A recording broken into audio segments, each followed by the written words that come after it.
none of this would be possible. Neither will we be in the mindset to carry forward in this mess that is created in this earth. Neither would we ever even understand how we got into slavery, who we was in slavery, or the avenues on how we would get out and get back to our Father. How we would get off of drugs, fix our families. None of this would be possible. Everybody has tried and everybody has robbed us trying. Nobody's gotten it done, especially places like the church and so forth. So if not for the Most High opening up those records and keeping his promise to reveal his secrets onto the prophets, we would not make it back. So he deserves all recognition.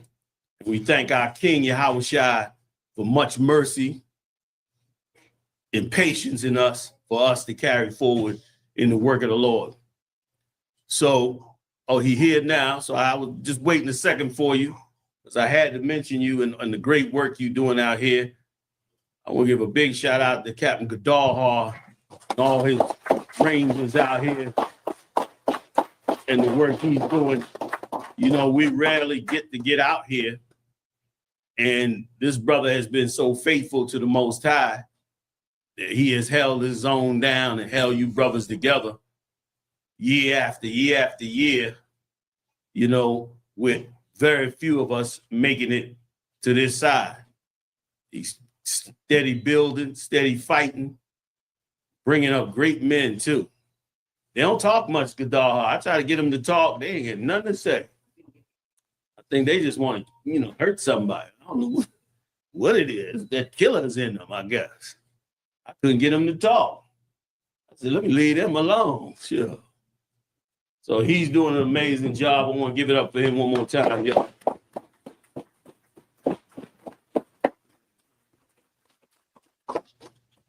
Big shout out to all the heavy hitters that came in from out of town. I see a few of them up in the building tonight. New York, you got Big Yak up there, Captain Jazar Yak in the building. You understand? You got the Midwest Monster. How you doing, brother? Welcome. Come on. You got the Big West Monster Mayhem. He about to be total mayhem. Out of Chicago, Captain Mawakwa, man, holding it down. His next brother, I'm starting to whisper his name because he's getting very scary.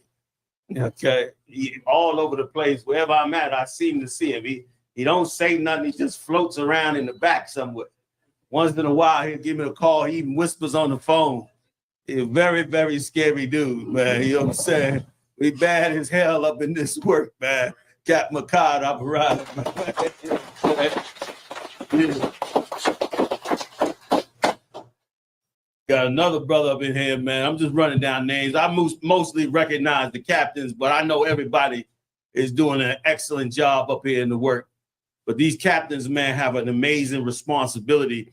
If they don't know if they don't know now they have it, they're gonna know in a second. This monster will eventually try to cut us off from being online, cut us off from communicating with each other, cut us off with a lot of things. And at that time, you understand, if you take on the rank of a captain, you'd have made an oath to the Most High that the people that are put in your position, that are put up under you, that you would dedicate your entire life to make sure that they have everything that they possibly could have. You would understand that your job is to maintain them in this work and to never give up on building them up and keeping them safe, man, woman, or child. You would also understand that whatever it comes down to, that you would be willing to take on that responsibility, including and up to your very life, if it's necessary. So when we take on a captain up in here, it's not just no light business. We take you on, we all work together as best we can, but we work together with the understanding that any day now, we could all be separated. And that captain, we're going to sit on our bed and we're going to think about him. We're going to dream about him. We're going to remember every single thing he ever said and ever thought about. And then we're going to face the east and we're going to thank the Lord for him. We ain't going to be able to see him. We're going to know what he's doing, but we're going to beg the Lord for mercy for the great work that he's done before and that the Lord be with him in that time. We're going to count him a real servant of Yahushua. You understand? Damn right. So, and any man that wants to aspire to be a captain, be that man. You be that man, and the Lord will give it to you. A lot of brothers think General Yahanna give him a rank of a captain. I don't give nobody no goddamn rank. The Lord gives you that rank. And he give you that rank because he loves you. He see you. You understand? He see what nobody else see. You think nobody see it. You being seen. You understand? So another badass cat you got up in here tonight, man. Another exclusively roughneck, man. I think he's going to take over all Texas. I think this cat going to take over all Texas. His camps is huge as hell. He's hardworking and innovative as hell. This is a cat that could really, he's a real good interpersonal person, man. He knows how to deal with brothers and sisters, you understand? And so he's really, really, really working hard. Captain Yahanna, man, up in the building. He trying to beat me up about that Passover, bringing it down there. I told him it was in another state. He called me up. He don't even listen to what I'm saying. Yo, I got to show you. Yo, we already ready. Ready for what? We ain't going for what? And I'm telling you, we got I had to fight with him back. You know what I'm saying? One more roughneck if I can. Y'all let me get in here. It's my man. Ooh. I'm finna take the baby after the lecture. I'm gonna tell y'all right now. We're gonna hang out and play and have fun. Another powerful brother, man, working very hard up in the truth, very sincere from a young man. From the days when we was grinding up in DC, we was in hell. I must have been about 110 pounds back then. That's how bad and stressed we was. This badass cat, man, held it down. Him and his whole family held it down with us, man, and kept this camp going. Been moved out to Memphis, right? And now doing stuff out in Memphis. I done put in an order to get you back 3 times. They blocked the order 3 times. I said, man, y'all bring my son back, man. They said, man, we got, you know, that's Captain Sock G, man. Give it up for him. Yeah. So y'all know I always want to give a mention. Like I said, there's so many super bad cats. Really, 5,000s is coming through now, real strong. Other officers, show yourself a man now, man. You understand? The field is about to get real wide open. In about 2 seconds, man, the bottom gonna fall out of this kingdom. And tons of people gonna break that door in to get in here and get helped. And you're gonna be the one to do it. I keep saying it because I want you to understand it's going to happen. And you know I ain't lied to you. You see everything I said that came to pass. You in it right now, right on up to this day.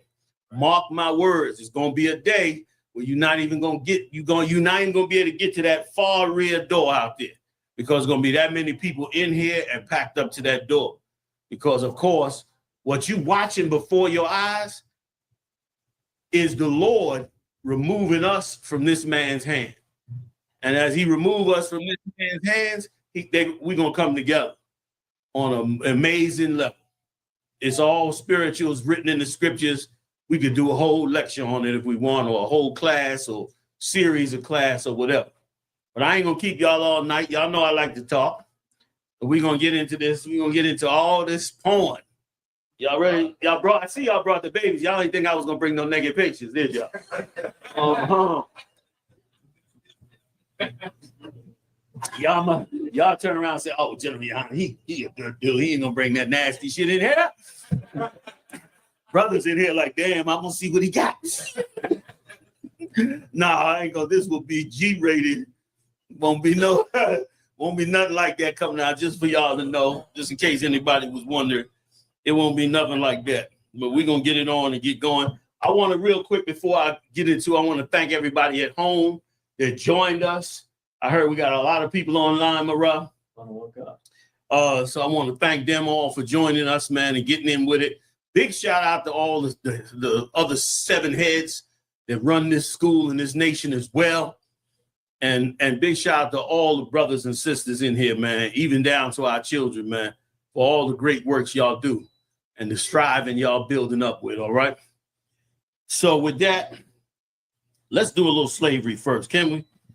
We'll talk about a little slavery and what happened in slavery and how we ended up here where we're at. Whether you know it or not, you probably know it now because of the You probably give me the scriptures. You can give me the pictures on slavery. Like you probably know it now because you're in the truth and you learn the truth.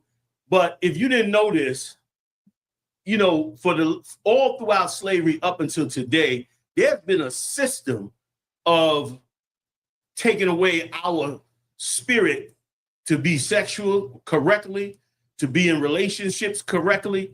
All of that started way back in slavery. They started taking that spirit away from us. And let me read something to you, man, just to give a little perspective of it. And this comes out of slave perspectives in the 1700s, if you're interested in the book itself. And it gives a good description of the origins of buck breaking. Y'all heard of that before? We'll read a little bit about it. We always, as a people, had a very exclusive way we were, based on our laws. Based on our laws, the Most High said you was never to look at another woman's nakedness. You weren't even supposed to look at another man's nakedness. Like they got us in the lockers half naked. You understand? When you playing sports.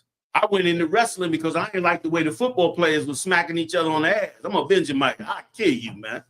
You understand? That homo thing, you don't play that, man. You understand? And they up in there. I wanted, you know, I was a little guy, but I was like, man, I'm going to get that. I went up there, man, they smacking everybody on the behind. I said, man, I can't do that. I'm not going to, because somebody going to do that, and we're going to have, you know, I'm going to bleed somebody on this goddamn field. We're not supposed to be doing that. We ain't supposed to be smacking no other man on his behind, man. And where the hell does it come from? And why does it have to even be in football? Other than some secret sodomites who putting them brothers in tights and doing all kinds of things to harm us. But this kind of thing has always been something they did to us to pull our spirit away from our exclusiveness, man. We always fully dressed the way we dress. We always carried ourselves and our nakedness in a way as the not exploited in the world for thousands of years. And they turned around and took it back. Let me read a little bit. It said they started to make sex no longer sacred to wear down our resistance. Meaning they sat down and said, we're going to use this sex and we're going to wear down their ability to resist us, to fight against us. We're going to use sex to do it. And they're doing it today, which you'll see as I go on. All right. It said, the scriptures say, give me the scripture on the bed is undefiled. Let me keep going. Here's what it says.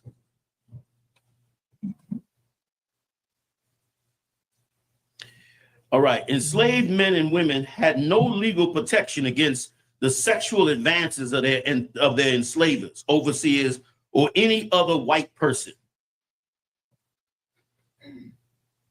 The American system of slavery meant that enslaved people were legally classified as property, and their bodies were considered the property of the slave owner.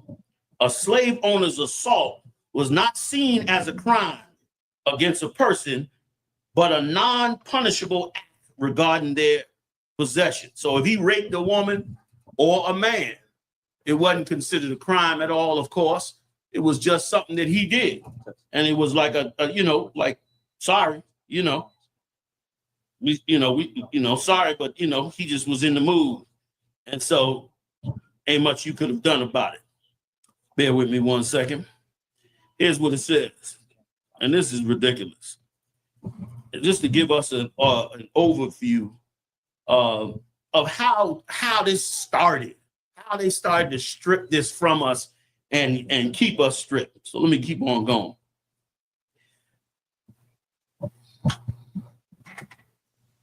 The American system of what they call cattle slavery meant that enslaved people were legally classified as property. State rape laws in the 1800s were written to exclude Black women, both free and enslaved, from their protections.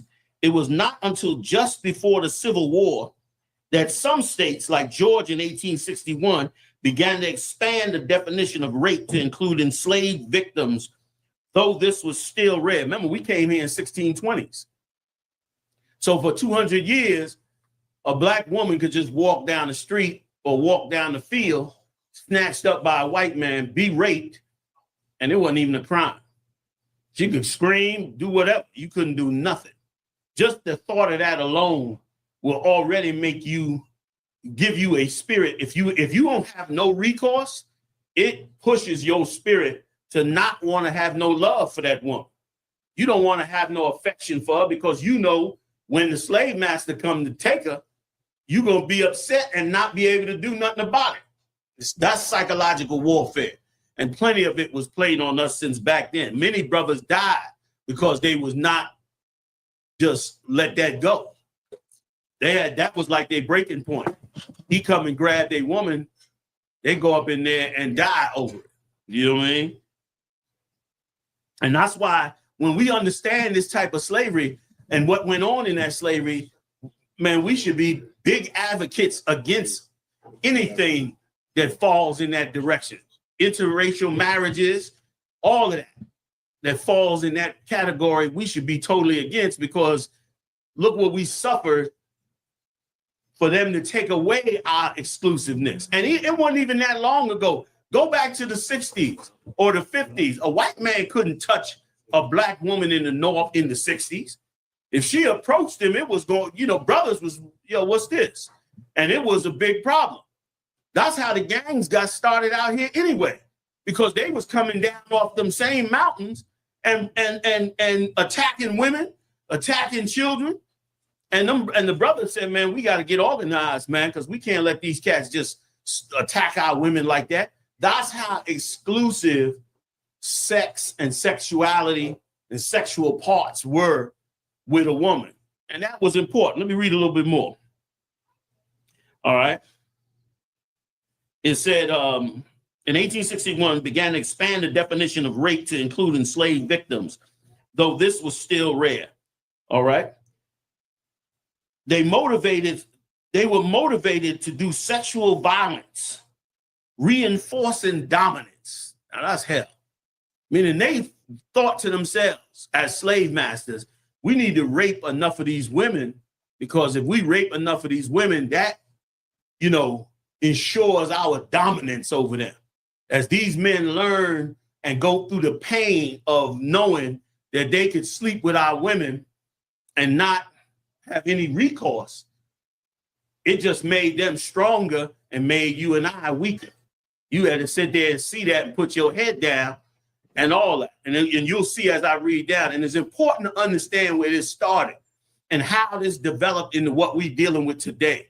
I'm going to get up to everything we're dealing with today. And as we get up to what we're dealing with today, having this in your mind is going to help you to understand that, man, why did we let them take us to this? And let's take ourselves all the way back. Brothers as well have been horribly destroyed by this that took place starting in the beginning. Let me read a little more if y'all don't mind. Okay, reinforcing dominance. Sexual violence was a key tool of control used to dominate, degrade, and dehumanize enslaved people. If you want to control people, you have to take away their spirit to strive for better. I was talking about this the other night on the show. Like, everything that Esau does is for one reason: to do something to that thing that lives in you that makes you strive, that makes you want to be better, that makes you holy or separate or exclusive, that makes you hold self-value to yourself. Those things are the things that he wants. He wants those things, because without those things, you can't do anything for yourself. And then you will end up whatever creature he wants you to be when it comes to your sexuality, when it comes to pornography, when it comes to video games, or anything that he puts in front of you that he wants to, absorb your spirit with or control your spirit with. Because let's face it, any addiction, if you got an alcohol addiction, you got to find something in you to make you strong enough to break that addiction, right or wrong. But if you got nothing in you, if your ability to strive, if I train you to fail at everything you do and to never strive and win, to never be better and win, are you going to be able to strive and win to fight this alcohol addiction? Of course not. So I could just give you alcohol then and get you drunk, and you just going to fall apart. You're not going to be able to beat that. That's the goal. That's the way to enslave. And even though the chains might be gone and different things are gone, the method is the same. And they now getting ready to reintroduce the method. When they went up there to them houses up on 75th Street on the south side, they went up in there and they just went in the complex. First of all, came with a massive amount of troops. Went in the complex, right? Went all up in the complex and just pulled everybody out of the complex. No warrants. They don't even know who's in there. No warrants or anything. Brought them all out, made them give up their IDs, separated all their children. Now, this is at 4:30 in the morning. Separated all their children while they pulled everybody out the building, asking for their IDs and do they got warrants and all that. Really, that's for demoralization. That's for, once again, you can't win. And as you see that go on, man, clear your spirit. Don't be sitting up in there like, damn, what we gonna do? The Lord is about to do, you know, you've been wondering why, you've been reading the miracle stories in here. Keep on watching. The Most High about to show you himself. You've given him a reason to come get you. And believe you me, he's coming to get you. You understand? He's coming to get you. It's definitely going down. Remember, just stick to what Christ said. Don't even bow your eyebrows. Don't even flinch at it. No, the Lord's day is coming. And we're going to stay on this fire until that day comes, and we're going to change the tide of the planet.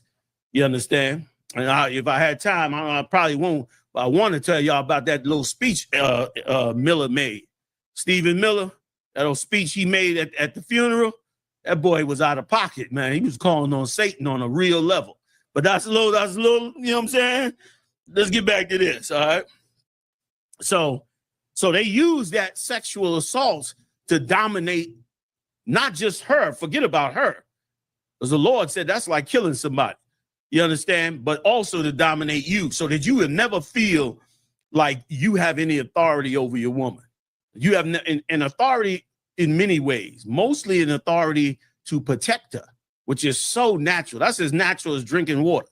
It's natural as drinking water that this woman is, I got to protect her. I got to be the strength for her. That's just as natural as it is to be human. They want that out of you. They wanted it out of us in slavery. They've been beating on us and doing things to get that out of us since then. Let me get a little bit more. Economic exploitation. State laws such as the 1662, that's 2 years before, Virginia law mandated that the child of an enslaved mother would be born into slavery, regardless of the father's race. So you know what that means, right? That means a white man can take 20 black women, rape all 20 of them. They have kids, and even though the kids looking white or whatever they look like, them kids all get to go into slavery. He just increased his slave litter 20-fold. Now you do that, he do that once or twice, 3 times a year. I mean, 1, 2, 3 years in a row. He might increase his slaves 60-fold. And they'll all be halfway loyal to him because he their daddy. But they'll still be considered slaves. That's the kind, so that they were incentivized, just like you would be. If you got a farm and you got sheep and cows and stuff like that on the farm, aren't you incentivized to bring the male sheep in and go let them have sex with the bulls or the sheep so they can have more babies? Now your flock done increased. That was how Jacob had to fight to get out of slavery. Remember, he had to take the speckled flock and multiply that flock. And that's how he got some wealth up to get the hell up out of there and to marry those 2 sisters, which is acceptable with cattle. But is that supposed to be done with our women? That's how this is the road, brother. This is the road that they started for us a long time ago. And this is a road that helped bring us to being addicted to these things like porn, like, video games, like anything they want us to be addicted to. By breaking our spirit, wearing us down, harming us. We being harmed in so many ways, just being in on this planet with them in charge. But it's coming to an end. Let me read on. All right. This created a direct economic incentive for enslavers to rape enslaved women to increase their property. Forced breeding. Enslavers often forced enslaved people into sexual relations specifically to produce more children who would also be enslaved. So he even took the male slave. A sister in captivity, brother, had a hell of a journey. Now, why you surprised now that she don't have no morals unless she come into the truth? We surprised that she's half naked in the street, half out of her mind. That cycle's been going on for hundreds of years on us. Like our sister, I'm surprised sister's even in here. Be honest with you. It's like you had to fight a whole lot of demonic forces to not become a part of what's out there. A whole lot. You know what I'm saying? Let me keep on going. And brothers too. And brothers too. You know, you get pulled over in a car and your woman's sitting on your side. You got that piece under your belt. It's real hard not to put that cat down, seeing that he could do what he does. I'm not telling nobody to do that. I pray you don't. I pray you don't even be in that position. But that's a difficult, you ain't gonna tell me it ain't went through your mind. Well, you sitting in that car. Of course it has, because that's the same spirit of oppression that forces us into these things that's anti-us, that's against the Most High, that's against the things that we was established. We would establish our laws with big, serious rules. We had serious rules about you taking a woman. You had to bring that cloth back to her father and all that. She had to be a untouched woman when she married you, and had all these rules that we had. Well, those rules made sex a very exclusive and righteous thing. And this empire took it all away. We only now fighting through the mud and the guts of this place to try to get back what we had before. Like, that's why whenever you feeling to be, sophisticated about your righteousness, you know what I mean? You feeling a little holier than thou about it. So damn what? Be that. Be that. You know what I mean? You're going to get a little criticism on the job. Damn, girl, you always wrapped up. Yeah. Because I'm not in the holy. Don't say that. Don't say that on the job. You get my point. You know what I'm saying? You know what I'm saying? Like, a sister can't even, if a sister wears a long skirt 5 days to work, she got to get questioned. Am I lying, y'all? She gonna get questioned. Same if you ain't hitting on her on the job. Some cats need to be put to death on these jobs. You know what I'm saying? But it's a part of the whole thing. And that's why it's important for us. It's important to put that inside you. We put everything inside us that, feel good, but hurts us and harms us. Because that's what we've been trained to do. We got to start to put some stuff inside us, man, that do so much for us, but oftentimes feels like it does not. You understand? The scripture said, be not grievous over the Most High's laws. You know what I'm saying? Like, we shouldn't be grievous over these things that the Lord gave us to be better and to escape that, man. Because that thing, y'all bear with me, I'm gonna run a little bit, but that thing that they doing to us out there with these algorithms and stuff is extremely, extremely evil. I mean, you got to be really close to Satan to think this stuff up. But let me keep on going, all right? All right. The psychological and emotional trauma. Enslaved women were assaulted, often experienced deep psychological and physical trauma. And that go on today. A lot of weak-ass men are child molesters. Don't have the strength to go out there, don't have the wisdom to go out there and go talk to a woman and build a relationship and function, you understand, with a woman. So turn to the only thing, the most basic thing they think of, which is violence, which is, harm her. And here's the thing. You get it from your slave master if you have it. Those of you not in here, of course. You understand? And the problem with it is, you understand, your slave master is spreading himself all out over the kingdom. And as he does, what you think is going to happen? He's going to go to his basic thing. And here's the thing. a rapist don't have to give none of his self emotionally. He don't have to, he don't have to care about this person, which is what he wants. He wants to be an animal. He wants to keep that animal. And as a result, he'll damage a sister who now has to be a part of us because she's our sister and bring that trauma right up into our world. That just takes another notch out of us as holy people and exclusive when it comes to things like sex. We had clear rules about it, and they were beautiful, man. And they still are. And they're going to be beautiful again. You understand? Let's keep going. All right. I'm running a little bit. Psychological and physical trauma made worse by their powerlessness to protect themselves or their children. You think it wasn't child molesters when we was in slavery? You better believe there was. This is why we got to get rid of these people, man.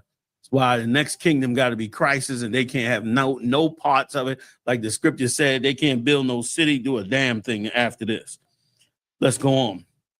Sexual exploitation was incredibly destructive to the marriages and family bonds of enslaved people. Enslaved men were often unable to protect their wives, leading to feelings of emasculation and powerlessness. That's what I was talking about earlier.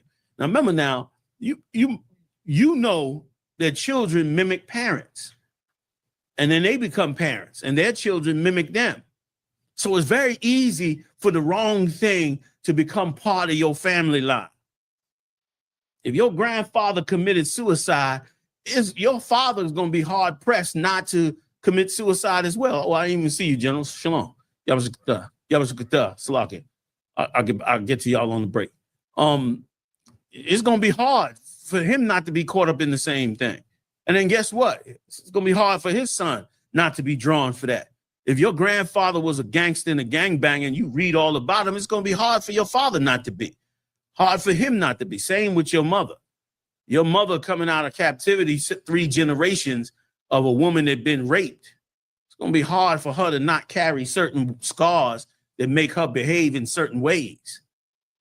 And then turn around and behave, and you grow up and behave in certain ways. And sometimes we don't even see all the effects that happen to our women. You got a lot of women that walk around out here that can't be affectionate to their own sons. You know why?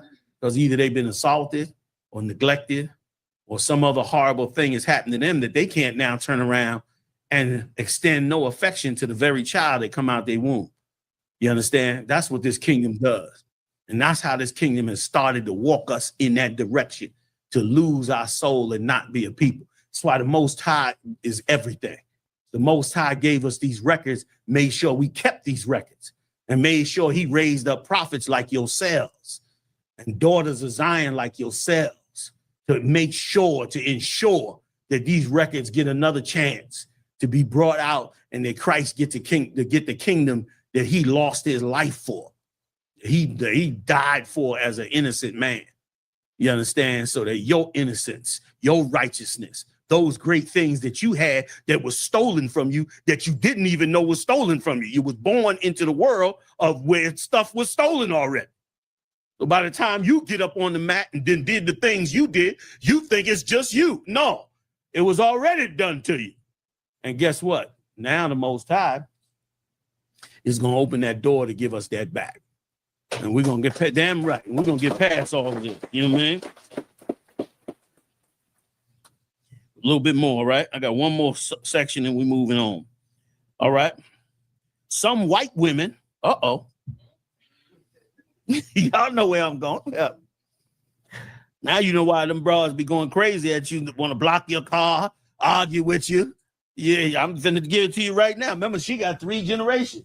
She was raping your granddaddy at 12, full of testosterone, twice as much rod as her man, strong as a bull from working in the field. And then her daughter saw that and she went and got some. Her daughter saw that and she went and got some.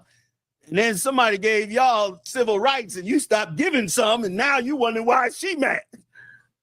You know, man, she want a buck for herself too. Some white women, often the wives of enslavers, punished the enslaved women who are victims of their husband's abuse. Not on top of it, not only did the sister have to go through that abuse, then the cat's woman, he go out to work, she come in there and beat the hell out of the sister for him even wanting the sister. She blamed the sister, which is just like an Edomite, because of course he's not about justice. He's just about winning, like they brought out in that Charlie Kirk wedding. They don't give a damn about just. They give a damn about win. And that's a God that they worship. And brother, that God is going to die by the hands of Yahweh Hashem Yahushua. He's going to die. Because the Lord already won. He about justice. He is about what's right and wrong. That's why he sit on the judgment seat. He ain't got to worry about winning. He already won because he made the win. So he's only worried about making sure justice is right in this earth. And that's why they're going to get dealt with for their injustice. So let me finish real quick. So she punished that woman for her husband's abuse. In some cases, they would enact their anger and frustration on the enslaved woman rather than confronting their husbands. And let me tell you something else they used to do. You know, a child 9 years old, 10 years old that doesn't know anything about sex. He's working out in the field, started out as a boy. He see who's in power. He's following his slave master. He's doing what he got to do. His daddy is right there training him to never come up against that slave master. And one day, her husband goes out to the market. And she come out there and say, send that boy in here. And you better not say no for what you need him for. She's the slave master. And she brings him inside that house. And he's nervous because he know he don't even come in here. And she then begins to tell him what's going to happen. You're going to do something for me. You understand? And you're going to do it how I tell you to do it. And you ain't going to do nothing other than what I tell you to do. And you ain't going to say a word about it. You ain't going to scream about it. You ain't going to refuse about it. You understand me? Yes, ma'am. And then she began to take her clothes off in front of this 9-year-old, 10-year-old boy. And he's looking at her and he don't know if this means he going to get killed or what. And she take him in that bedroom and break that boy in. He ain't never had sex before. And now he got to have sex with this white woman, his slave master. And as y'all thinking about, you got the image of that old beautiful white girl in your mind? Try a 40-year-old bitch from the South. It's an old evil, rotten ass bitch. Some old fat, flabby, flat ass white bitch done took your 12-year-old son, you understand, and turned him into a sex toy. You wonder why we all caught up in addiction, why we catching hell, why the hell the Israelite school UPK is mad as hell and fighting tooth and nail to wake our people up and give us the Holy Spirit back. That's why we here, because that boy should have never gone through that. You understand? Yeah, I'm good. That boy should never have gone through that. And he destroyed for life. And every time that slave master get up on that carriage with all that goods on the back, say, Jimmy, come on, man, we can get up out of here. That boy start to panic. Heart start fluttering. Fear start coming inside him. Because he know once that carriage get out of ear sight, he getting ready to get called in that house. He getting ready to get called in that house and abused against his will. Today, a young man get called to be molested by an older woman. A lot of time he laugh at all like I'm all that. That's why she want me. That. That's the psychological damage. That's how you get rid of making it important and exclusive. You laugh it off. You give yourself an ounce of ego. But really, as a man, you're a goddamn rape victim. As a child, the white man is the devil the Bible speaks of. You hear me? I don't care what nobody said. So now that was our backdrop. That's where we started on this side, right or wrong. That was where we began, in that pit hole. And where do we go from there? Let's take a look. Let's take a look. All right. Bear with me. I got so much more to read, but I'm going to pass on. I think y'all get the point, right? All right. Somebody gets Songs of Solomon 1 and 12. 12 and 13 voice. 12 and 13 verse. Whoever got a microphone. Number one, you got it? No. What? Songs of Solomon 1 and 12, sir? Yes, sir. This is the book of Songs of Solomon, chapter 1, verse 12. While the king sitteth at his table, my spikenard sendeth forth the smell thereof. Now, this is Solomon breaking down a wonderful life, breaking down what it's like for things to be beautiful. Now, he could have mentioned all kinds of things, but he mentioned sitting down at his Lord's table and his spikenard burning in that room while they sitting down. Go ahead. You got both verses. Give me the rest. 12 and 13. Verse 13. A bundle of myrrh is my well-beloved unto me. A bundle of myrrh. He's referring to that woman. She's like a bundle of myrrh to him, sitting down at that table. Let me tell you something that was stolen from us, that we almost don't do anymore, that we should be doing, that is a part, believe it or not, of the sexual strength of your family. We gave up our traditional coming together at the table for dinner. We threw that out the window because of all the crap coming out the TV set, all the psychological warfare this man has put on us, and other things like having to work 2 goddamn jobs, family destroyed, so now one parent got to manage it. You got to fight to try to get back to that. A lot went on, and I'm going to show it to you in the scriptures. A lot went on at that dinner table. A lot of things got corrected. A lot of people got checked. A lot of coming together came together. A lot of things got resolved. You wonder why your woman always nagging you want to talk about something. You ain't got no dinner table out for her to vent all the things that went on for the day that she dealing with. You trying to answer her while you getting dressed for your second job. Or you got to run over here to do that, and she need time to talk. This happened. The school called about Bobby. The electric company, I don't know what their problem is. They went and cut the street up down the block. I told Miss Betty, stop cooking that grill so close to the house. She ain't stopped yet. You're going to have to say something to her or say something to her. She got to talk. How's she going to assist you when she can't talk? How's her spirit going to be free? How your spirit going to be free, and how you going to know your house is right?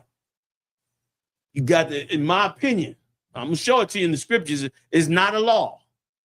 This is my opinion as your brother struggling any way he can to get you back to the people that make the Lord crack the goddamn sky and deliver us the hell up out of here. You understand? Most on Christ. Like, you should get your table back. And you should require as much as you can. And you should require everybody to be there. That's right. Beef or no beef. You get, come on. And you to make sure you, Black man, Latino man, Native Indian man, you sitting at the top of that table. That's right. Very important. Bear with me, warrior. I'm going to come to you, all right? You understand? And work with us in here, man. Get yours back. Because this was an enemy that came and destroyed that. Both first in your mind and then literally in front of you. You got more than, was that on it? I have more, sir. Huh? I have more, sir. Please. Kind. He shall lie all night betwixt my breasts. No, you can stop right there. Okay, come. Give me Chronicles 9, 3 and 4. 3 and 4. Check. I want you to see something. When David had a problem in his house, David knew what he was doing, even though he was battling enemies and all that. David knew what he was doing. Read that for me, y'all. Okay, first or second? 3 and 4, 9th verse, 9th chapter, 3 and 4th verse. Chronicles. Oh, which Chronicles? Damn, my bad. Try First Chronicles. Okay. I forgot which Chronicles, man. Salaki. First Chronicles chapter 9, verse 3. And in Jerusalem dwelt of the children of Judah. And Second Chronicles, what? Okay. Second Chronicles chapter 9, verse 3. And when the queen of Sheba had seen the wisdom of Solomon, When she came and saw the wisdom of Solomon, go ahead. and the house that he had built, And the house he built, go ahead. and Now listen, let me tell you something. You get deep on these scriptures. What he's getting ready to give you is a blueprint to start your manhood. What he's giving you is a blueprint on what to look for. Now read it one more time. Let's read it with some understanding. Check this out. Now this is a Queen of Sheba. She's wealthy, powerful. She rules all of what we call today Yemen. That's her territory. She ruled it all, right? Came up to see Solomon, a cat 10 times badder than her. Now read that one more time. Khan. Second Chronicles chapter 9, verse 3. And when the queen of Sheba had seen the wisdom. What's the first thing she saw when she got up there? What she put first on her list? Wisdom. The Lord said this knowledge of this truth is going to be your wisdom. This is going to give you the tools to fight any porn, it's going to be, so beneath you if you take on these scriptures and this knowledge. Y'all come on in, man. Y'all ain't got to stay out there. You understand? Like, it's going to be so beneath you when you add this wisdom inside you. When you start with wisdom, that should be in our whole nation. Wisdom's supposed to be what we start with one another. You understand? Ain't no sister supposed to want no dumbass cat. And ain't no dude supposed to want no dumbass woman. And if you end up with one, teach her. You can't leave her. You got it now. Don't get mad at her, scream at her. Just once in a while, you go down and say, this is a dumb motherfucker. Don't let her hear you now. You don't want to crush her. She didn't mean to start out that way. Sisters do it. The sisters know how to do it. They see your dumb ass up there talking. Oh, baby, okay. Yes, baby. One of them comedians had a beautiful skit about it. She said when he get up and say he want to be an astronaut, he want to go to space, tell him, yeah, baby, that's a good idea. Give him his lunchbox and send his dumb ass to work. Like, we gotta fight for us. You know what I'm saying?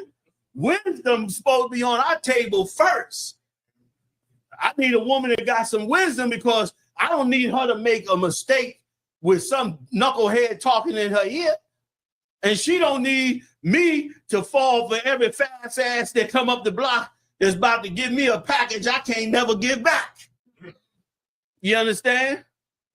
And then again, how you gonna raise kids and you got a dumb broad or a dumb husband? And when I say dumb, I don't mean educated. Right. I ain't got no degree, so I don't care. I ain't on that. Always it's good to get your education. Get educated. Get your degree. Get your higher degrees. But you got to get the knowledge that come from the Lord. Or it don't mean anything. It's an empty bucket without this. Because this is what they not going to teach you. You understand? You can have a PhD, you still not going to raise your daughter right unless you put this in her. You still ain't going to raise your son right unless you putting this in him. Regardless of that, get your education. Use it. It's a good way to make money. And it should be looked at like that. I'm gonna get this degree because I'm going to make some money. But don't look at that as your wisdom and nor get puffed up with it. This is what's going to stop. You got PhDs, they on porno all day. Looking at naked behind all day, right or wrong. So you need this. You need the Lord. You need your Father in heaven to be with you in all that you do. So let's keep going real quick. Was that it? Is more? First thing he saw was wisdom. Then he saw the house that he built. All that he put together. How he built it up. His men, his wealth, his everything that he did. Go ahead. Verse 4. And the meat of his table. And the meat of his what? Table. Why did she mention the meat of his table? What's the meat of your table? Do it mean the meat that's just sitting on your table? It's much deeper. Go ahead, June. You provide for your family. Now you talking. Now you talking. How do you manage your house? How do you handle the meat on your table? Do you bring them together? Do y'all work together on it? How you deal with the meat of that table, man? And that's what you need to look at with yourself. And then you'll begin to be shed off all the demonic forces that's trying to drag you into the goddamn gutter, into the world of Esau, trying to take away, once again, trying to take away your spirit to strive, your spirit to become better, to become sophisticated, to look at the filth of the world and look down on it and know that you're not supposed to be a part of that, that you come from a royal bloodline that temporarily gave them an opportunity to raise themselves on this earth, but that the kingdom belongs to you at the end of the day. You understand? You got more? Wakana. Give me some more. Wakana. And the meat of his table, and the sitting of his servants. And the what? Sitting of his servants. He had a grand table. She said the sitting of his servants. Anybody know what that means? Go ahead, Doc. His family and the people that worked with him. Let me tell you something now. You could always tell people by the people that worked for them and the people that served them. Let me tell y'all a little secret about me. My red was she in there tonight. She gonna look at me like, God damn it, nigga, you was playing games. Stop. I always take a woman out to a restaurant. If I want to meet a woman, I want to get to know her, I always take her out to a restaurant. You know why? Because the waiter is nobody she has to respect. He's the waiter. The waiter is nobody she got to be nice to. If she is a woman that does not have a decent, kind, forgiving, compassionate, considerate spirit, she's going to treat that waiter like shit. She ain't even going to answer. She ain't even going to know what she did. Waiter going to come to the table. He's going to be talking to her. She ain't even going to look up at her. Yeah, give me the so-and-so and such and such. Yeah, give me that. Give me that. And the nicer the waiter is, the more I lean in and listen. Do she turn and say, thank you very much? But somebody handing her a plate of food? Brothers too. How are you when somebody serves you? How are you? You understand? How are you? And you can tell too. When brother, bring me a double shot of liquor. When he comes, all right, yeah. It sounds tough. But what's tougher is the turn to that brother and say, brother, I appreciate you going through that. Because he don't have to do that. I'm saying this from a man that used to not care about anybody. But until I came in this truth and got around these brothers, got around Muhammad had to knock the dust off my ass. I was rude as shit. I was a Benjamite that had a mouth that wouldn't shut up. And he had to, with kindness, he had to do it with kindness. He had to kindly get me off of my bullshit so that I could see things brighter. And he did it too. With the grace and mercy. Big up the General Muhammad. And all the rest of the generals, man, got General Q up in there. You understand? Who's always been a hell of a brother, man, up in here. And the brotherhood, man, the brotherhood is how we gonna get back to who we are. I be saying the same thing because trust me, and it's gonna matter in 2 seconds.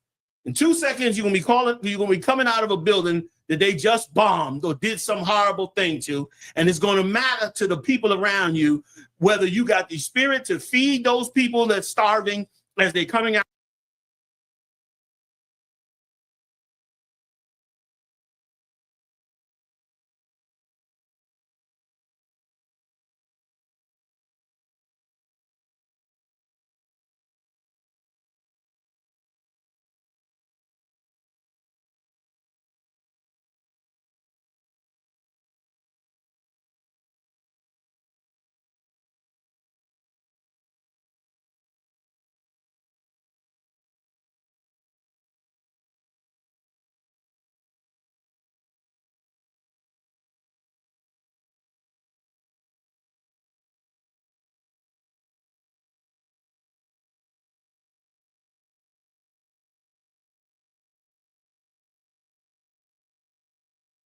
shorten yourself. You lazy. I'm telling you just like it is. You lazy. If you ain't the best that can, the best at your scriptures, and not best against another brother, the best against you. I don't compete with him. I compete with me. You know what you short of when you get up in the morning. Everybody know. There ain't nobody. You lie. You might lie all day, but you ain't lying to that nigga you wake up in the morning with. He know the minute you open your eyes, nigga, you ain't taking A, B, C, or D. So you can't lie to him. Go be the best. And we'll shed the porn and all that. I'm gonna get more into it because I know I like to get on my things. But I'm gonna get more into the details of what we dealing with. But we got to be the best in it. You understand? And so that's why I do what I do that when I meet a woman, I take her to a restaurant and I watch how she handles people that she don't have to be nice to. I watch her among brothers. How is she when a brother just routinely hands her a plate of food? Is she thankful? Or does she think, yeah, okay, thank you? Or, or does she think it's something she's entitled to? If she think it's something she's entitled to, we gonna have a problem. You understand? Because the lowest man in here bring me a drink. He getting, thank you, I appreciate it, salakia. Yeah, he getting all that. Because he don't have to do that. And if he do it, he's strong. That person that does that's willing with, ain't nobody got more power in this room than me, do they? If they do, let me know. Raise your hand and hold your peace. I guess not. So I ain't got no reason to humble myself down to somebody that does something to me. You understand? You under orders by the Lord to do what you do. And at one time I thought that meant you supposed to do what I say. And I had to find out the hard way that's not true. I found out the hard way, you better be best, you better be good enough for somebody to do that too. You understand? Don't act like you deserve it. Christ told us, we was in Jerusalem talking shit to Christ, and Christ turned around and told us, say not that you the children of Israel because you the seed of Abraham. Like, don't be puffed up. He was trying to let us know. You understand? You're going to blow the kingdom thinking you got the kingdom. That's what Christians do. I'm saved. Evilest niggas on earth. You understand? That ain't us. That don't come out this. I ain't never read that in here. You understand? When Saul went to David, man, went to the men in Israel and said, whoever fight Goliath, I'm going to give him my daughter. Now, his daughter wealthy. He's over the whole kingdom. Whoever married this woman is not only he getting a woman, he getting ready to become rich and get a woman. And the men told David, man, you need to go on and do that. David said, you think it's light to be the daughter of a king? It was cold, boy. It was cold-blooded. Now, he just fought a lion and a bear. He knew he wasn't scared of Goliath. He said, who's this uncircumcised beast? He looking like, ooh, I get a shot at this? This cat got to get smoked? Okay. He let them, y'all going? No? All right, I'm going. That's how he was. Remember, his brother said, man, I know it's how thou art, and thou art a busybody. Like, his brother's mad because he coming up to the battle with the food. Like, they send y'all some sandwiches. Y'all ain't been out yet? Y'all still in the big hall. Well, what's out here? Oh, circumcised. He fucking with him all day. So that's how he was. But when it came to his dignity, his self-respect, his honor, you understand? All right, it's time to get serious now. This brotherhood, that's the time to get serious. Sisterhood, that's the time to get serious. You understand? What these things they doing to us and taking from us and harming us and trying to change us into, it's time to get serious. Time to shed it all. And the key to the kingdom of heaven, the key to us getting in that kingdom is convincing the Lord that you are righteous just enough to be worthy for him to come get you. If you could do that for him, he coming to get you. He dying to come get you. All you got to do is give him the reason to come get you. You do it every day. Your kid act up, man, you beat his ass, send him to his room. You hear him up there crying. You just sitting up there waiting. He come out 3 hours later. Daddy, I'm sorry. I know I shouldn't have did it. You told me not to do it. And you about ready to cry like a baby. You about ready to bawl out crying like a baby because you so glad it's over. You get back to loving him and working with him and teaching him. That's what the Lord doing with us. He waiting on us. And we're going to break this porn and this video games and all this bullshit they using against us. We finna crush it and crush it in our people and get back to our status. Get back to our seat. Okay? Let me get back to it, all right? Was that it, 501? We got more? There's more, sir. Okay, the water. Go ahead. 2 Chronicles 9:4. And the meat of his table, and the sitting of his servants, and the attendance of his ministers, and their apparel. She saw all that in Solomon's house. Go ahead. His cupbearers also, Come on. and their apparel, Come on. and his ascent by which he went up into the house of the Most High. There was no more spirit in her. There was no more spirit in her. Now I want you to translate that into you. You ain't got all the gold and servants and cupbearers, but you do. You do. You got a wife, maybe 2 or 3 or whatever. You got kids. You got family.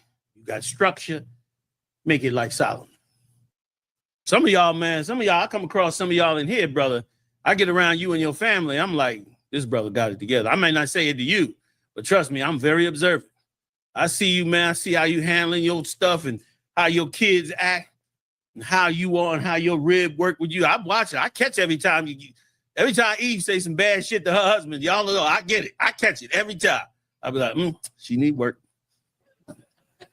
I don't say nothing. She be all right. Give her another year. She be right. But then sometimes, some of y'all, you down with your husband. He like, baby, come on, we gonna get ready to go, get the kids, I'm gonna get the bags, you understand? We gonna jump in the car. She like, all right, don't forget to this, don't forget to that. I'm like, they trying to work. They trying to be right. They trying to be better than this shithole they put us in. And brother, that's worth everything to us. All right? That's everything to us. That's it on that, Go ahead. Do you want verse 5, sir? Please, if you got it. Khan. And she said to the king, it was a true report, which I heard in mine own land of thine acts and of thy wisdom. Howbeit, I believed not their words until I came and mine eyes had seen it. Brother, that's what you want. You want that rep. That was rep. She heard it, but thought it was impossible. Got there and saw that it was more than she could even realize, and had to tell him, I recognize that rep. Brother, that's a great gift from the Lord. To spread that gospel in such a way that you become a force against pornography, video games, addicting brothers and destroying them and sisters too. That's a great thing to strive for that and not be stopped in that striving and accomplish your goal. I got one more quick one for you, if you could, Thaba. Give me this one too. Give me Ephesians 6 and 1. Now, I know this is another scripture. There's another scripture. Who can give me the scripture where, I know this is going to be hard to find, but who can give me the scripture where David's son Jonathan came to his table and was upset because his father checked him on what he had done earlier? Anybody think they can find that for me? It's been a long time since I pulled it, but it is a scripture that is perfect for what we're discussing right here. So if anybody want to take a shot, it's when his son came to his table. You got it? All right. Stop. I want to read this first, and we're going to read that second. Go ahead. Ephesians chapter 6, verse 1. Children, obey your parents in the Lord, for this is right. Honor thy father and mother, which is the first commandment with promise. Come on. That it may be well with thee, and thou mayest live long on the earth. Go ahead. And Ye fathers, provoke not your children to wrath. Let me tell you something. The family structure is the #1 antidote for pornography and video games. You can build a good family structure out, you ain't never gonna get caught up again, male or female. If you don't, and you do get caught up, the amount of damage and destruction is just horrific. So I'm gonna bring out some of them points before we get at it. The amount of damage that happens to you as a person, your family, your relationship, everything you hoped for, what you strive for, is so in danger. Understand that when you pop open the phone, that they made it so exclusive. You know, there was one time where growing up in New York, brothers that did want to go, that want to engage in pornography or buy prostitutes, you know what I mean, or something like that, they had to get in their car, put gas in the car, drive up to Hunts Point in New York City, drive around till they find out where the hose is at, and then they had to jump out and engage in whatever they got into and still had to avoid the police. Then it got a little better. The hose started moving into the neighborhood. So all you had to do then, especially Harlem had brownstones, you just stuck your head out the window. Not me, because I ain't never bought no ass. So y'all looking at me like, damn, he looked like he might have done. No, I ain't. They looking at me. Mariah, they looking at me like I done went and got to. Yeah, you look like you bought a little. No, I ain't never had none. Only because, listen, I ain't nothing, nobody special. Only because I came in the truth so young. And the men that was over me, you know, Yeshaya, if you were sitting outside drinking with Yeshaya and you turned your head while y'all talking and you turned your head and looked at a hoe, Yeshaya would ridicule you for about 45 minutes. He'll start off this way. He'll start off and say, could you imagine how she stank? Now you fucked up. You feeling bad already. Like, God damn, why I even look? Then he'd say something like, I thought I saw something dripping in her pants. He'll fuck you up bad. But by the time she get to the corner, you don't want nothing. You don't even want no legitimate meat. By the time he get to the corner, all you want is another drink and going to bed. You know what I mean? That's what he would do. And that was out of love. Big shout out to Chief Head Priest, Yeshaya.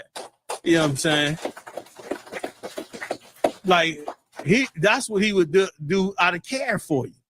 You know what I mean? He knew he couldn't take you straight on and you tell you know something, and you'd be bucking back. Well, I'm a man, you know what I'm saying? I can look at some meat. But he also knew how dangerous that was for you as a person. Y'all brothers want to give up some seats? You got a couple of sisters that came in. Y'all got enough seats back there? Oh, you got one up here? Go. Yeah, there you go. Yeah. I think they're good. I think they're good. You got one sister with the baby. Y'all come on in. Yeah, so you can slide some up, though. You got a little room up here. We got plenty of room all the way up here. Some of y'all brothers want to just slide a chair over here or something, or even on the podium. It don't even matter. I think there's a chair back there or something. All right, whatever works, all right? So, so that was a part of us trying to, you know, him trying to convince you to get on the right, you know, the straight and narrow, and we should be the same way, all right? We should be the same way. Thawan, you got more? Oh, okay, sir. Go ahead. Ephesians 6:4. Wait, before you go to Ephesians, you got that one you think you have with David? Give it to me. Tell him where you at. Water. This is the book of 1 Samuel, chapter 20, verse 34. So Jonathan arose from the table in fear. Yeah, give me the verse above it. Damn, you good. I pulled some scriptures to see, you got some hands up there, man. Give it up, folks.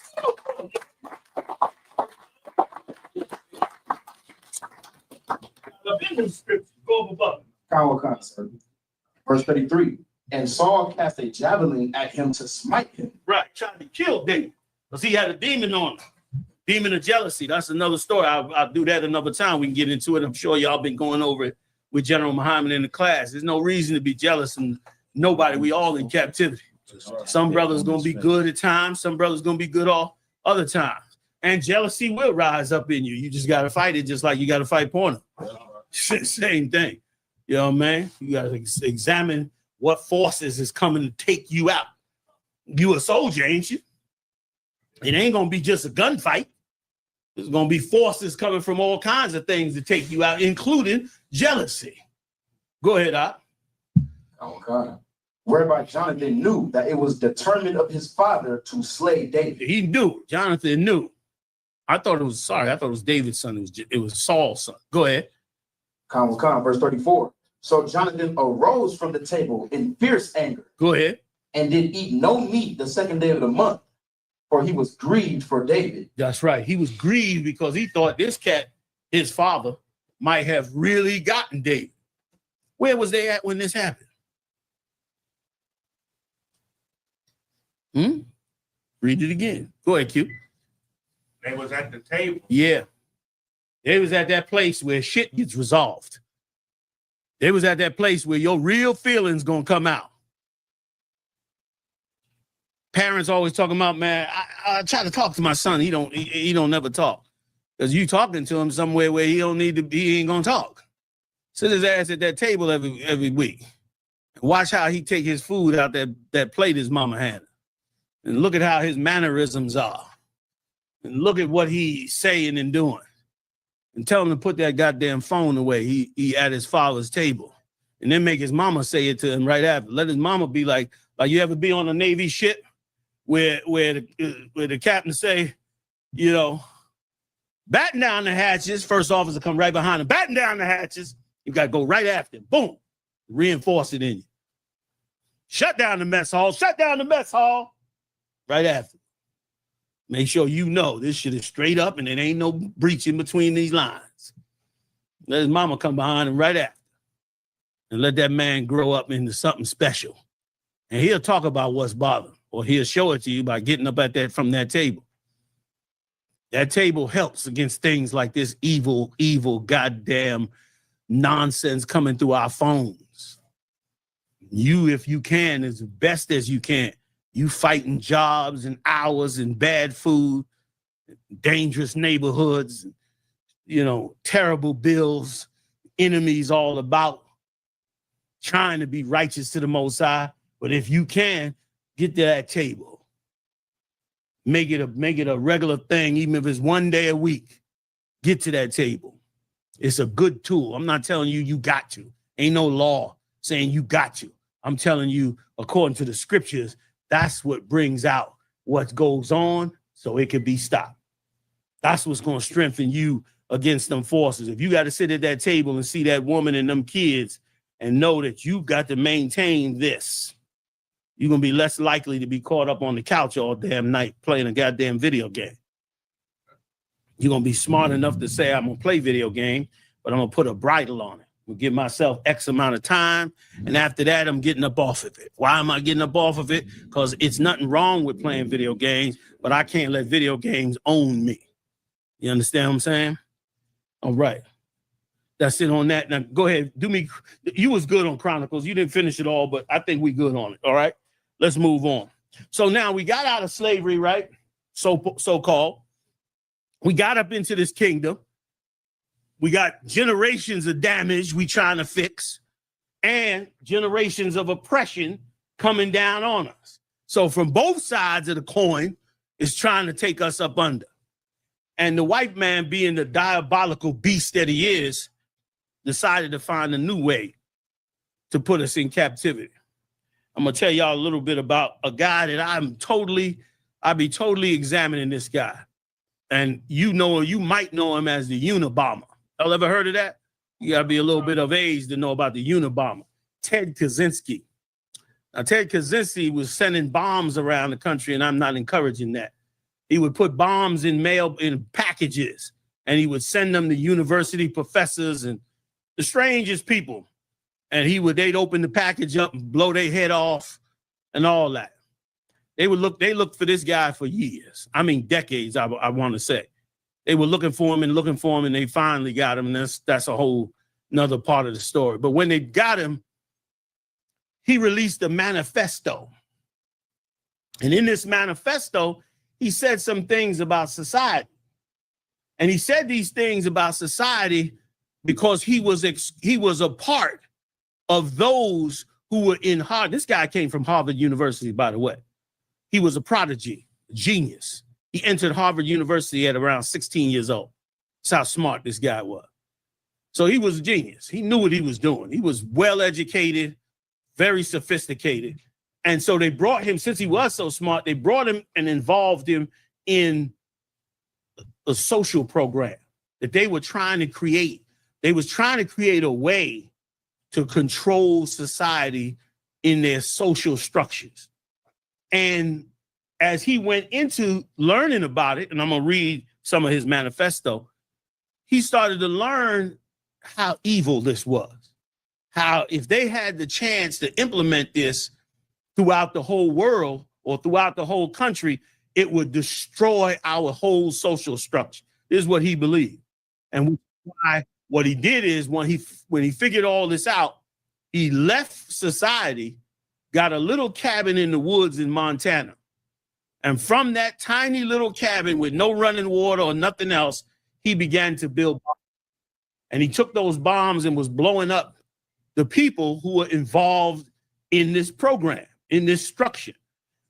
Before he left Harvard, and he started to expose to them that we shouldn't do this, that this is very evil, and that this will change the free will of men and women. You know what they did? They made him a victim of the program. Let me tell you how they did it.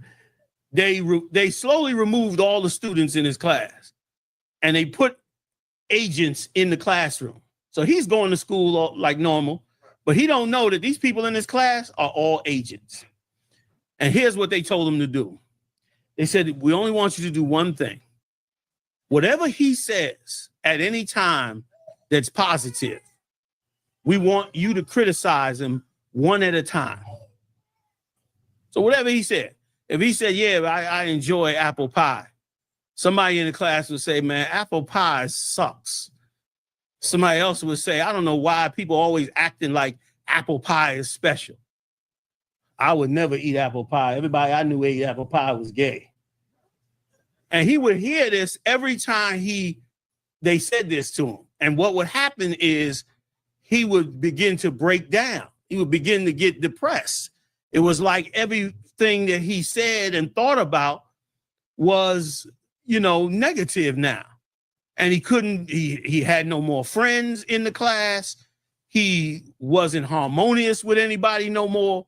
He was being criticized continually over and over and over again until he had a break. He got so depressed that he had a break, and he left Harvard, he left studying school, and moved to this cabin. Now, let me ask you a question. Do that sound familiar to you? What does that sound like to you? Sis? You on the route. Give me more, General. Give him the mic. Pass the mic, sis. Give me more. Like MK Ultra. It probably is, but it's not what I'm looking for. This should sound, I don't want to give you a clue, but come on, stop. So it sounds like social media. I'm going to stop, put you cats in the room. Don't get the cats. That's not what I was looking for, though. But it was the closest to what I'm looking for. And let me just help you out. There's a very good reason you're not getting my answer. Okay? Very good reason. But I'm going to give a couple more people that want to give it a shot. Sounds like what society does to Black people. Give it up.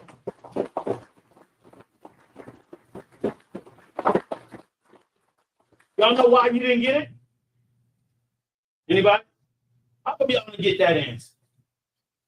Anybody? Anybody want to take a shot? Go ahead, Warren. We in the matrix. You in it. That's the answer. You in that now. That's why you didn't get the answer. Because it's being done to you right now. You on the 6 o'clock news. You being pulled over out your car. You being talked about in the dinner table. You being discussed in every political arena there is.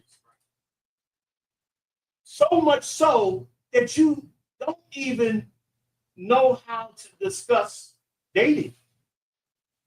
You on the internet arguing about how a man should be and a woman should be in 2025. Like if I find myself arguing about this, how a man should be, this is how a woman should be. In 2025, something wrong. Something wrong. I didn't have, like you said, I don't want in the matrix and lost the time. They are doing exactly what Ted Kaczynski said that they did to him 30 years ago. And they did it to him as part of this. What? Oh, Slocky there. They did it to him as, am I coming through? Okay. As they did it to him as part of the program that they were creating to do to the world. Like they broke his spirit down, an intelligent man, and destroyed his spirit with a tool that they want to use online. Now we're getting closer to this porno thing and these video games and what goes on TV. And when you watch movies, we getting real into that now because that's what they wanted to do for a long time. And now they're doing it. Let's get a little more. Can you? All right. What? I ain't bringing the cord. Let's get a little bit more, right?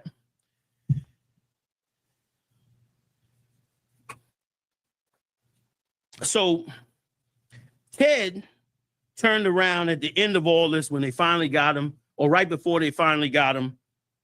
Ted turned around and wrote a manifesto. I'm gonna read this a portion, of just a small portion of this manifesto. And what you're gonna see in this manifesto, somebody, what time you got? Well, just want to keep an eye on the time. 6:40? 6:40 or 7:40? 7:40. All right, I'm gonna hurry up. All right. What they did, what he says in this manifesto is going to help you to understand what they did online when creating online to harm us and other people. Here's what he said.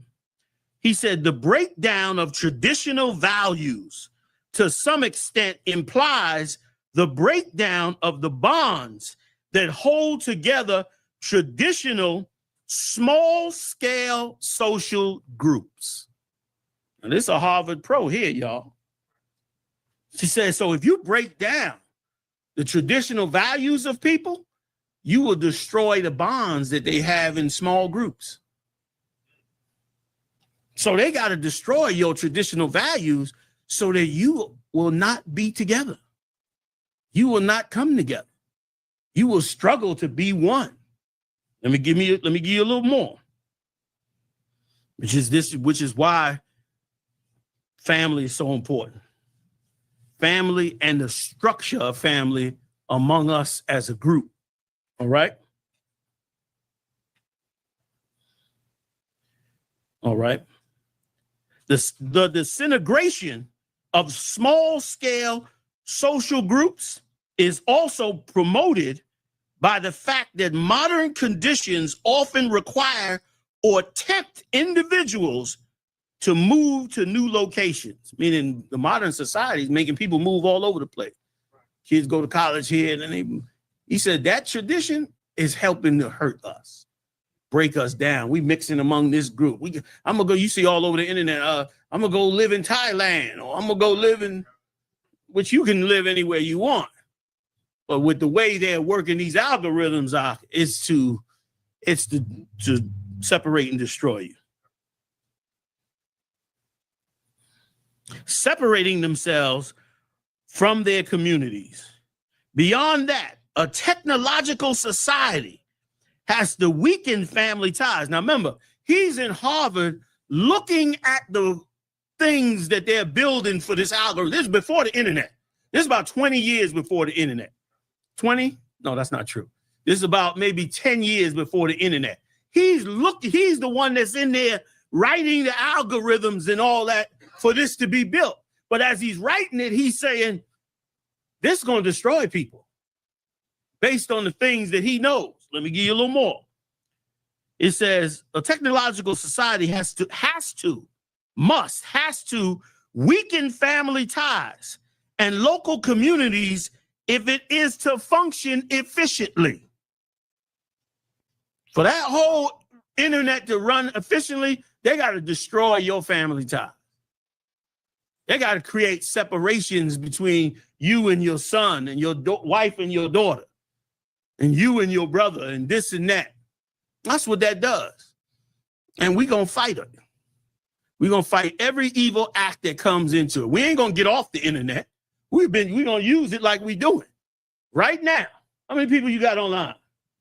We got 1,800 right now. Well, you got 1,800 people caught up into the internet with us right now. We're going to use this internet. But we're going to fight the forces that they use to pull us all apart and separate us. Let me give you some more. I told you wasn't going to be no naked pictures. All right. If it is to function efficiently. In modern society, an individual's loyalty must be first to the system and only secondary to a small-scale community. Damn. Because if the internal loyalties of a small-scale communities was stronger than the loyalties to the system, such communities would pursue their own advantage at the expense of the system. You want to grow? You got to fight that system. You want to come together and become strong? You got to go against that system. You can't go, you the cinnamon challenge. Right. You out your damn mind. Cinnamon go in my coffee. I'm not doing nothing else with cinnamon that come across the internet. All these are challenges they got. All this stuff that they got going on. They're trying to destroy the world to control it. Trying to bring massive chaos in to control it. And porn and video games is part of it. Suppose that a public official or corporation executive appoints his cousin, his friend, or his co-relationship to a position rather than appointing the person best qualified for the job. He has permitted personal loyalty to supersede his loyalty to the system. And that is nepotism or discrimination, both of which are terrible sins. Not that they care, because they're the ones building it. In modern society, it would be in industrial societies that have done a poor job of subordinating personnel or local loyalties to loyalty to the system. It's ridiculous. I'm gonna leave that right there, right? If I could. Let me read one small part that's important. Let's hear this. Thus, an advanced industrial society can tolerate only those small communities, those small scale communities that are emasculated, okay, tamed and made into tools of the system. Crowding, rapid change, and the breakdown of communities have been widely recognized as sources of social problems. If I'm getting a little crazy, just let me know. They're saying as they went to build this, he's saying, Ted is saying, as they went to build this, they built this and designed this knowing that the only way they could do this was to break all loyalties, to break up these communities. And so one of the best ways to break up any community and to give more loyalty to one thing other than the other is what? What does a drug dealer do? How come he got so many repeat customers? Go ahead, Thank you, brother. So if you know the only way that I could run this internet is I'm gonna have to make everybody addicted. Otherwise, if I don't, they're gonna be more loyal to their communities and they're gonna destroy my system. And then I can't control everybody. Like they doing all kind of horrible things in Harvard and Yale and MIT. They knew this. So they knew they had to come up with a way to make us addicted so that we would now put our heart into the system and not into ourselves and into our community. And that's what they went about to do. Got some seats up in the front, sis. Good to see you, sis. So what did they do? They created this thing called algorithms. These algorithms are being used against us every day. And they increasing and increasing and increasing. And you ain't got to run from it or shut off the internet and all that. But be awake. Be aware of what's going on. They mentioned a little bit about being aware with our children. Be doubly aware, especially with our children. Be aware of yourself too. You vulnerable too. And as we decide to not be vulnerable to this society, we'll also be able to beat all the things that they use to make us addicted. All right. Can I get a little bit on this algorithm, y'all? Then I'm going directly into pornography. All right. I know I walked y'all a long way with this, and y'all been absolute patient, and I appreciate it. But I'm going to give you a little bit of the algorithms, a little bit of the Instagram, and then I'm going to give you some real solutions. Real solutions on how we fight this. All right. So bear with me a second. Let's get it in. Everybody good? All right. Let's do it. Mariah, you got a video.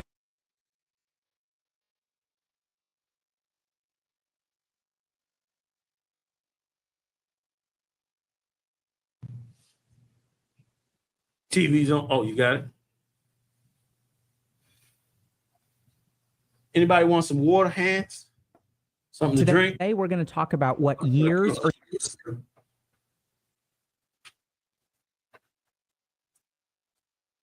the whole point of the technology is that they don't want to engage one part of your brain. When I first started getting addicted to video games, I would play by myself. You can only get so addicted to a game that you can beat, and then the game gets boring. So now what developers do, they'll have DLCs, they'll have expansions, they'll have seasons, right? You can play Fortnite for like 10 years, and it'll always be fun. There's always something new. So the first thing is the game never ends. Second thing is that the games are designed to give us an artificial sense of accomplishment. We as human beings are wired towards something called intent to mastery. So what games have started to do is they've realized, okay, we're going to make things hard for you, but you're still designed to win. You're always going to win. No game is designed for you to lose. Everything is designed to give you an artificial sense of difficulty where you will eventually win. So this activates such primitive circuits of our brain of mastery, accomplishment. And the problem is that even on an intellectual level, if I understand that getting this trophy in a video game is not the same as getting a gold medal at the Olympics, there's a part of my brain that can't tell the difference. The whole point of the technology is that they don't want to engage. Was that it? All right. The whole point is to get you hooked. He's telling you that's what they working as they're making the game. They're making it so you could win, feel that artificial feeling of success. And let me ask you this. If I play video games all day, and all day I'm playing video games, I get a sense of win in that video game after I've struggled and shot up everybody and did all of whatever I got to do. Now I got to win on that. I'm going to level 21. What won't I strive for? Slug. I'm sliding.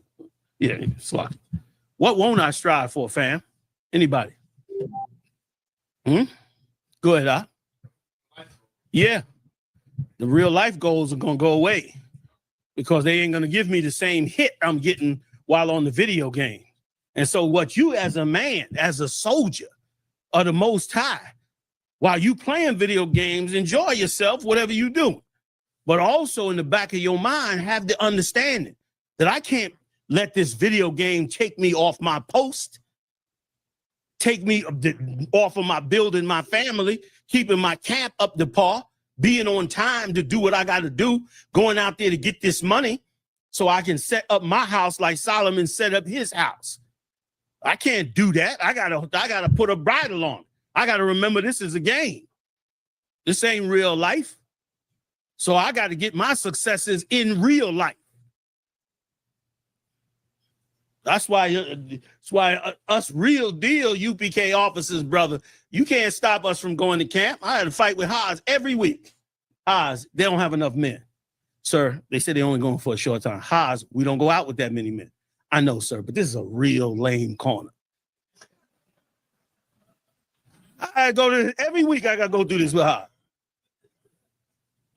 And then when I get him on everything, then he say, you know, Muhammad approved it. I say, Haas, man, leave me alone. Click. Every week we go through this because brothers, real soldiers want to get to camp. They want they win out there. They don't want they win, you know. What the fuck is that? They want they win here. They want they win in camp. You understand? Damn right. You know what I'm saying? Yeah, that's where you want your win at. You want your win in your baby's eyes. You know what I'm saying? She hop up on your lap, that's a win. When she say, Daddy, you come through the door, that's a win. That's supposed to do what the algorithm do. And you sisters, you got to get a win and you got to know how to give a win. You letting the video game give your win. Give your win up. The video game, the getting your hole, he getting the box, he getting everything. The internet that took your sex, your man, your time, everything. Come on now. We not having that. We got solutions coming up tonight. We are not having that. You know what I mean? She got a right to be upset. She pulled the plugs out on you. You on level 83, she shut the game down. You fucked up. You back on one. She was right. If she come to me and say, General, that's the first thing she gonna say, General, he playing them video games all day. I'm gonna be like, what? Really? What level he on? If she say he on level 2, I'm gonna be like, but sis, be patient with the brother. He's just playing video. But if she come to me and say he on level 95, you know what, sis, you might be right. Let me go. Let me just see what's going on with him. Let me hear his side of the story. She right. She pulled the damn plug on you. Cause you a dope fiend. She got a dope fiend at home. Xbox. That's your cocaine. She was right to pull the damn plug. Somebody was trying to get my attention slug. Huh? Oh, go ahead, young man. Go ahead. I can actually relate to that because I have an Xbox of my own and I usually play it a lot whenever I have like free time. So this is actually really like convenient and it's gonna help me whenever playing it. Yeah, you know, man, nothing wrong with you. Damn right. Damn right. You know, man, ain't nothing wrong with you playing it, but let's understand our enemy. You know what I'm saying? Let's understand what we're dealing with here. You know what I mean? These things, everybody wants to own the children of Israel. And they'll do whatever it takes to own you. They can own you with a video game, why not? They can own you with pornography, why not? They'll use whatever they can use to own you, man. Okay? So like he said in the tape, they'll set up them algorithms, man, to make them addicted, to make you a drug addict. And like the young man said, that's good insight for him, because now he'll go back, play the game, enjoy the game, but he'll also be looking to make sure, okay, I can't let this control me and get the best of me. I can't take this so serious. Listen, man, if you from Philly, I spent a lot of time in Philly. If you spend time in Philly, you're going to see some people that are addicted. And that's them sports fans. Ain't no fans worse than them Philadelphia fans. And they'll burn the city down. You know what I'm saying? You go up in there with somebody else's jersey on in the playoff game. You never coming out. Them white boys that had you strung up on that damn pole, they crazy about them teams. That's addiction. That's addiction over something that means nothing to them. At the end of the day, they wake up tomorrow morning, it means nothing. Ain't nothing wrong with going to see a game. Ain't nothing wrong with liking a team. Ain't nothing wrong with, being down with it. But do it own you? Is it getting more out of you than the things the Lord put in you to give to the rest of the world? Is it doing that? Shame on you if you let a video game, something in a computer, get more out of you than a living, breathing woman standing right next to you. Shame on you. Shame on you. You know what I mean? Don't say that's right too quick. I got some coming on the other side in about a minute. You might not like it. Shame on you. You a soldier, man. You a goddamn soldier. off your post when the enemy come. Sleep on the job, enemy coming in the back door, finna smoke everybody, you snoring. No, man, we ain't going out like that. We better than that. We made a much, much more than that. Go ahead, mighty man.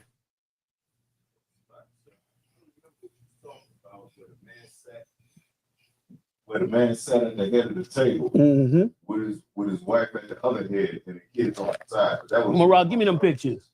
The head of the table. You know, it was like once a week or something like that. Yep. Where it was family night. Yep. And I remember, I don't forget when we made the Kool-Aid. That's it. You know what I mean? There it is. Kool-Aid and put it on the table. After World War II, when brothers came home from the war, the greatest gift that they had was to be able to sit at the dinner table. I didn't mean to cut you off. The greatest gift that they had was to be able to sit at that dinner table and establish their family. Take your time, bro. You all right? You all right? You got it? Oh, shit. I keep... It's a lot. You know what I'm saying? I'm gonna stay my ass for the phone. All right. Come on, Marah. There it is. We took this lightly. We didn't look at this like this was very valuable. Hey, Thaba One, let me ask you something. Can y'all all see? Thaba One ain't blocking y'all. Say it if he is. You can see. Thaba One, can I move you? Is it too much? You gotta pick up everything. I just noticed it just now. Can you just bring him right here? Is that possible? If that's not possible, then I'll leave you. But if you can slide right a little over, so they ain't, because I noticed they doing this, and we'll just try to get up in there. And Thawada to you too. Give it up for Thaba One, man. Did a hell of a job. He did a hell of a job Passover. Y'all see a lot of that film footage that came out? That was Thaba One filming that film footage. And brother, it was glorious, especially the brothers saluting that Torah and them brothers out there in the field with Captain Makai. Oh, man. He was a part of that team that did a hell of a job with that footage. That footage is still going all around the world. You know what I'm saying? Still breaking records and all that. So congratulations on that. Go ahead. You was going to say. Mosa? Say again, Mo. Oh, the Walker Bar as well. Most High in Christ. All right. Get down, mighty man. Yeah. You know, man, that was a hell of a work y'all did. I didn't even know you was on that team. Good shout, man. Good work, man. Y'all did it up. All right, Marah, give me some more of them pictures of the family. Keep them up there for a second. You really ain't got to have me up there. You can keep them up there. Like that, we took that like small. We didn't think that was a big deal. But wasn't no pornography and video games outshining that.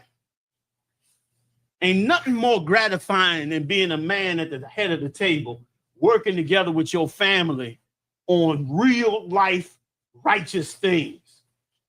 Ain't nothing better than a sister have her whole family intact and a man she can love and respect and look up to sitting at the head of that table that she knows cares about her and knows that to him, she is so valuable and so important to him for all that she do. Brother, that's gold. That's good money right there. That's good. That's something you should never trade. If you get that, you should never trade it. We traded it. We traded it because we didn't know how valuable it was until we were caught up in pornography. Then we realized, oh boy, I messed up. I got screwed up. Oh, I did it again, man. Stay over here. Slug it. All right, y'all. All right. So, please, go ahead. All right. You know, the feeling of the masculinity that went in that house back there in, some of you older brothers in the 70s, really the late 70s and whatever, the 80s. You knew that you had a family structure. My dad wasn't around for a long time. But go ahead. But when they put that seat at the head of the table, you knew he was in charge. Damn right. All right. That's what I never forgot that. That was right. Me and my 5 brothers. That was beautiful, and that's what gave you your masculinity. It made you stronger than a goddamn porno film. Made you stronger than an algorithm. You know what I'm saying? Made you stronger than those. And then here's the thing. We need to go all the way back to our ancestral walk. We was doing this 4,000-5,000 years ago. We was adding these to our family. So what you saying is absolutely right. And that's why we done lost so much. Our sons, they turning them into homosexuals. They doing all kinds of stuff. Your daughters, I got off the plane over in LA. I ain't never seen more bull daggers in my life. They just got tattoos. They in the booty shorts with tattoos from the toe all the way up to under the booty short. I said, God damn, like the bitch fell in a bucket of paint or some shit. Excuse my friend. It was insane. Bull daggers everywhere. You know what I mean? Made me scared to even look at a broad. Like, I'm going to look at one of they broads. They walking like, yeah. Nigga don't look. I glanced over like, I better not look at none of these. You know what I'm saying? God damn. That's what happened to us, huh? You understand? Be a soldier. Always know who's trying to take you out. Who's trying to take you down. You understand? You lost it? You good? You can throw them back. Keep them up there till I'm done. Sorry. So like I said, can I add one more? Bear with me though, because they're gonna run you out of here in a second. They've been sitting here out. You know what I mean? Go pass that mic on up, y'all. You know what I mean? Go and make that last point. One last point. Yeah. I always say it take a man to stand up when everything is against you. That's right. That's right. And you can't build, damn right. And you can't build no men if everything around them's tearing them down. You understand? And the same with sisters. This is really for both of us. You can't do that. All right. Let me run on through it, y'all. Sorry to cut you off too, Sharok, but I wanted to just get this out the way. All right. Let me read a little more. Pornography not only affects relationships, porn also affects the brain. Viewing porn triggers dopamine, the neurotransmitter responsible for reward and pleasure. Repeated exposure can create a pattern where novelty becomes necessary. Novelty meaning you do it once in a while and it's something special, but then it becomes necessary. Your body's chemistry starts to gear to that. We are the most adaptive creatures on this earth. Our neurons, our muscles, everything we do can adapt and mimic our environment. And the same goes for pornography. If you getting your dopamine from pornography, your body will adjust to that. And then this thing over here, your body will start to dismiss. This thing meaning an actual woman. All right. So it's very dangerous. All right. So here's what it says. Repeated exposure can create a pattern where novelty becomes necessary to achieve arousal, and regular experiences lose their appeal over time. That means she get in front of you and you ain't got no appeal. You can't even, now you know where all your erectile dysfunction come from. You watching pornography and on the film, you good. But when you turn the phone off, she's standing right, living in the flesh. And that's why them sisters be so mad. He got a real woman standing right here. And he don't want y'all. They be mad. Y'all lucky. Some of these women, are, you know what I'm saying? They go in the kitchen and get something for you. You wake up the next morning, you bleed, man. Like it, and you wrong. As a soldier, you understand, like understand a soldier of the Lord is just not a killing instrument. That comes from the white man. A soldier of the Most High is a man that handles many things. And one of them is his family, is that woman, is all those things, those children, his neighbor's children, his wealth, his neighbor's wealth, his community, the dangers that come to his community. Those are all part of a soldier's life. And they're all born and based in the knowledge he receives in the scriptures. He's a well-rounded assault vehicle. And yes, he will put you down as well. But he ain't just one thing. He's many things. And that's why we're discussing this now, because that's the real way to look at this. The real way to look at this ain't, should you get into porn? Should you not? Is it morally wrong? Is it this? Is it that? Damn all that. The real question is, does it harm me? Does it harm my brothers? Does it harm my sisters? Who does it damage? You understand? And if it's damaging, I don't care what you think about it. It's an enemy. Enemies get smoked. You understand? And so we to battle that, we got to push up against that. All right, I'm going on a little bit more. Over time, this can desensitize emotional and physical responses to real life intimacy. Dang. Make you desensitive to being with a woman. That's bad. You understand? Neural pathways adjust to the instant gratification of pornography, making it harder to connect through slower, emotional-driven experiences with a partner. Damn. That old intimacy, that what they call foreplay. And listen, and this is super evil for the tribe of Judah, because y'all the kings at foreplay. Like, ain't nobody got more butter than the tribe of Judah. I ain't gonna lie. You understand? Now, some of the Latino tribes, now they got y'all pretty good. Some of the Latino tribes, brother, they put some suave booyah on you. You know what I mean? Your woman will second guess your shit like, God damn, this nigga smooth. But Judah still holds that crap. He still got more butter than anybody. And here's the thing, this is what's so shameful. Don't no other nation have that. Don't no other nation know how to seduce a woman better than us. Don't even have the ability to. Don't even have what's considered soul to do it. It's crazy. Let me ask y'all a quick question. Who knows why Hugh Hefner started Playboy? Anybody? Hugh Hefner started Playboy magazine real quick because him and many of his rich friends, well, not so rich friends, just like Facebook, could not get women. They had no ability to get these women. So they had to create a way to get women. That's where also beauty pageants came from. So what he did is he created this magazine for men to be able to connect with women without actually connecting with women.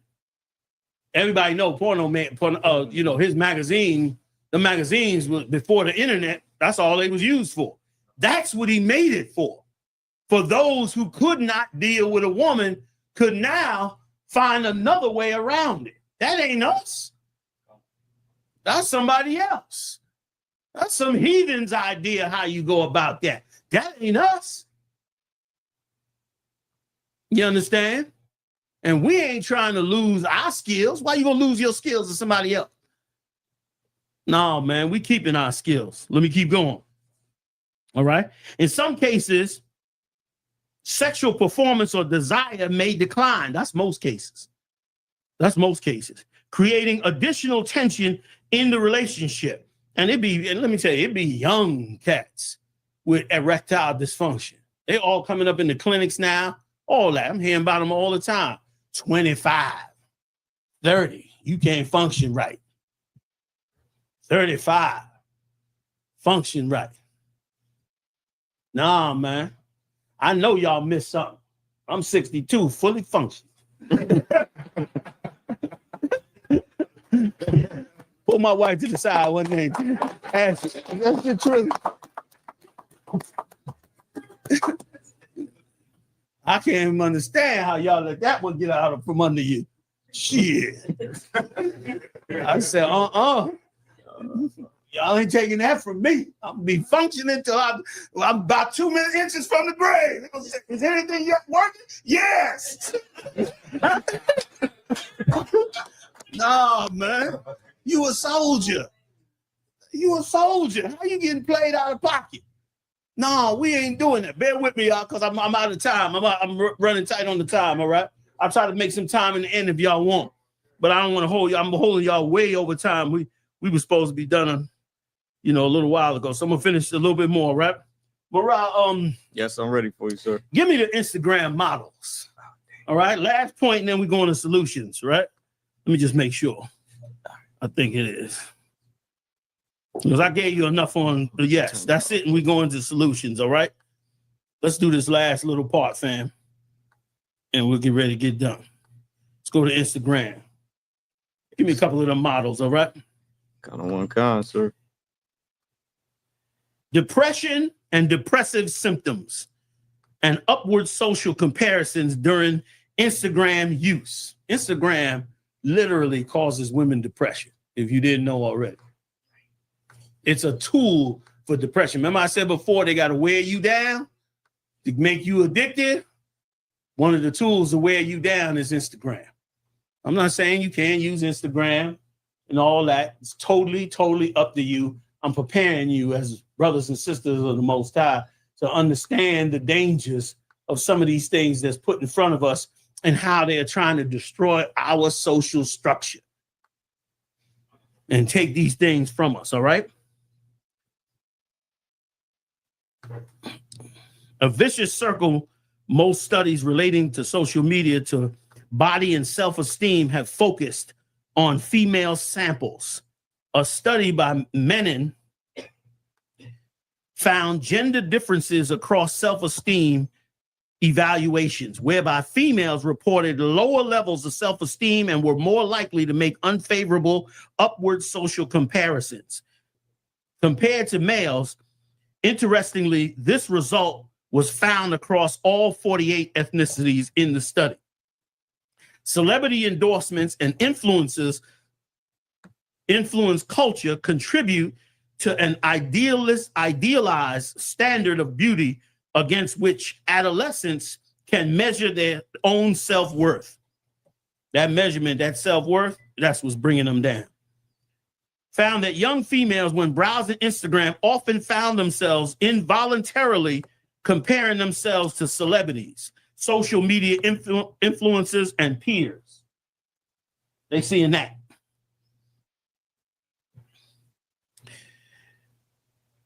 Researchers have examined the effect of celebrity images compared with equally attractive peer and control images on the women's body image. They found increased body dissatisfaction following exposure to attractive celebrities and peer images compared to control images, mediated by social comparison, indicating that exposure to attractive celebrities and peers can have an immediate negative effect on women's mood and body image. That thing is powerful. That's a powerful algorithm in that Instagram. They throw those images up on that Instagram and young girls turn them on and see them and instantly become depressed, instantly compare themselves, instantly, you understand, lower their self-esteem. And that's a dangerous weapon being used against us.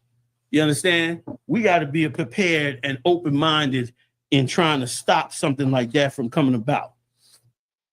Okay? Here's what it says, the effects.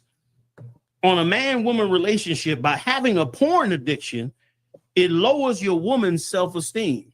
And why wouldn't it? Your lack of attraction to her makes her question herself. And her questioning herself lowers her self-esteem. And you don't want a woman with low self-esteem. Because if she got low self-esteem, then her standards are low. The standards are low. She's vulnerable to all kinds of things. You want your wife to have a high self-esteem and a high self-esteem for the right reasons. If you leave it to the white man, your wife will have a high self-esteem about being a hoe. She'll have a high self-esteem about her ass or her breasts or something else. You want her to have a high self-esteem about how she carries herself in the truth, about the morals she stands on, about the great work she does in building relationships and families. You don't want her to have high self-esteem about something else. So being aware of it is how you break down those effects. And it's why you do so much damage when you go into watching porn. Going into watching porn, brother, does deep damage to your relationship. You know what I mean? More harm than you think if you just selfishly, getting into watching porn. You're doing way more in the room that you aware of. All right, let's keep going. The most common issues arise when pornography begins to substitute for intimacy rather than support it. Some brothers get it caught up in it even when they got a woman. If one partner turns to porn instead of connecting with their significant other, or uses it to avoid vulnerability or emotional closeness, problems often follow. Feelings of inadequacy, jealousy, and betrayal are common when one person feels excluded or replaced by a screen. That's when the fights start. Give me the fights. That's when the fights start. Now y'all arguing in there every night. You arguing, and now you arguing in front of the kids. Look at the damage you doing just because you can't turn off a video game, or you can't turn off pornography because they done use the algorithms and a shot of dopamine to get you caught up like you a young sucker. And coming in, and they basically come in the back door, destroy your house, destroy your kids, destroy your relationship, all that over some bullshit BS porn. No, man. No.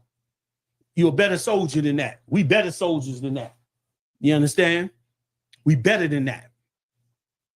And we're going to teach each and every one of our brothers to fight their way through all of that so that they could be better soldiers. They could be stronger. They could be pushing up against that. You understand? And all the other new things they may be coming with down the line. I'll tell y'all a little conspiracy. I ain't going in it, all right? I know y'all be talking about my conspiracies. It's all right. 3 years from now, y'all be saying, yo, General Yahanna was right. Esau created a, how many of y'all heard, show of hands, how many of you heard of the Internet of Bodies?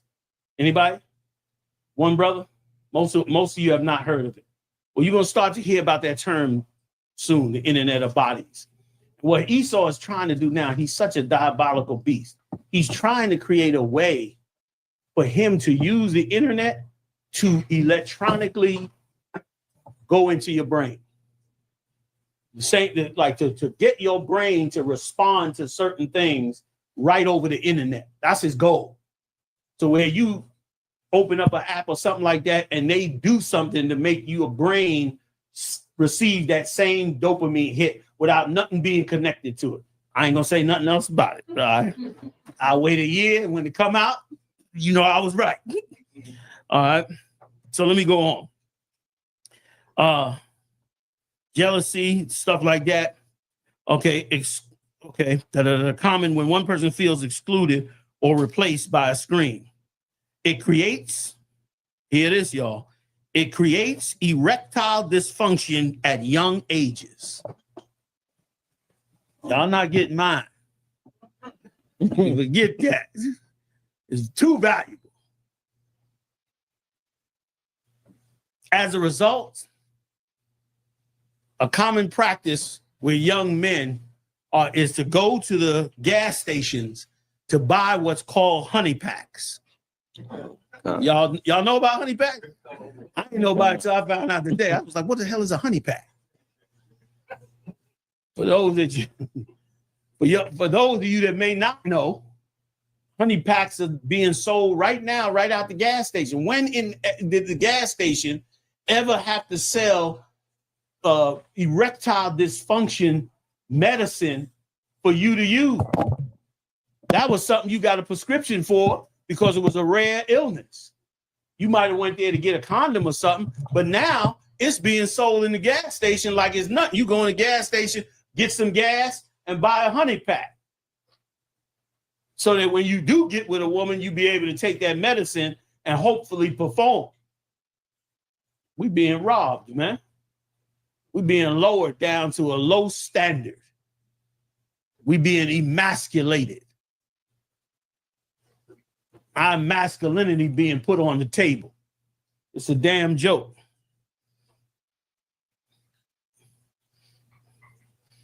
All right. Now let's talk about solutions. Y'all ready? Come on. Some of the obvious ones is this. Stop supporting the habit. If you got somebody that's totally addicted to porn, don't support the habit. Don't support it financially. Don't support it with encouragement. Don't use it as a means to keep peace in the house. Be totally against it, male and female. Because his sister's caught up in it too. This ain't just a male thing. Sister's caught up in it too. All right? Stop others that support the habit. If he do it with a set of brothers, them brothers, if you see the brother addicted or you getting reports he addicted, it's time to pull back. Time to tell him, nah, bro, I can't get down this week. You know, man, we burning too many hours on this. It's time for you to stop supporting the habit. Because eventually you're going to get addicted. And that'll be your addiction of choice. And now what you going to do? Now you got 2 soldiers down. Stop supporting it. All right. I see some twisted faces. Somebody got a question? Now's the time. You got a question about it, young man? Huh? Go on, hit me with a question.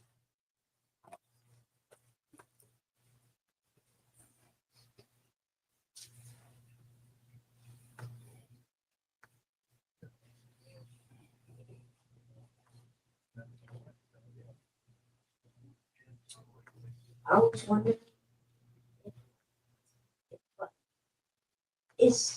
wondering why it wasn't just a man. Because here's why. Because that's a good question. Very good question. Because it comes in other forms now, not just video games. There are all kinds of things on the internet being used, including porn, to get women addicted as well. And porn. They got plenty of porn that has women addicted. You got some women. Remember Remy Ma and Papoose?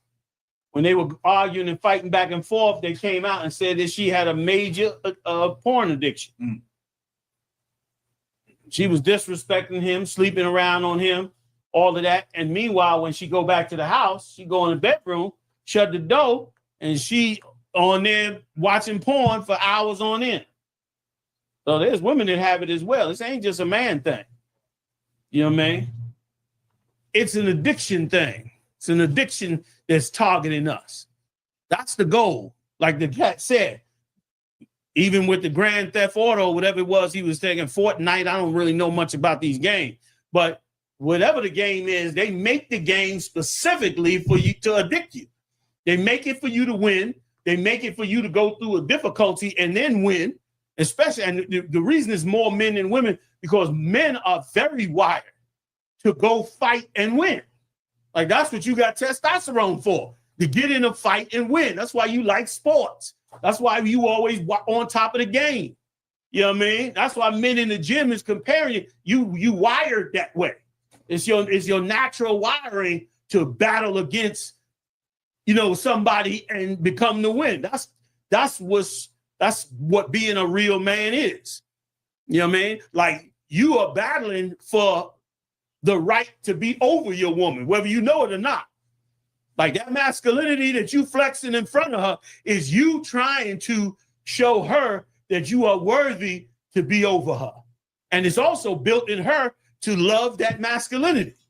You understand? Or what women like masculine men. They might say, well, you got to be more gentle or hang out with sodomites or whatever. You know what I mean? But trust me, nothing is more powerful. Nothing's a greater aphrodisiac to a woman than a masculine man. And they got absolute excellent radar. They can read if you are looking masculine on the outside and you bitch made like a motherfucker on the inside. They can read it. You might fool other brothers, but you ain't gonna fool them women. They gonna know what you made of, because that's what they're totally wired for. So knowing that Esau, knowing that they're wired for that, puts that in you so that you shooting for that goal of being that protector, being that leader, now becomes part of a video game. So you're gonna get the win in the video game and not with her. You're gonna get your feeling of masculinity and accomplishment in the video game and not with her. And vice versa in the things that they do with her.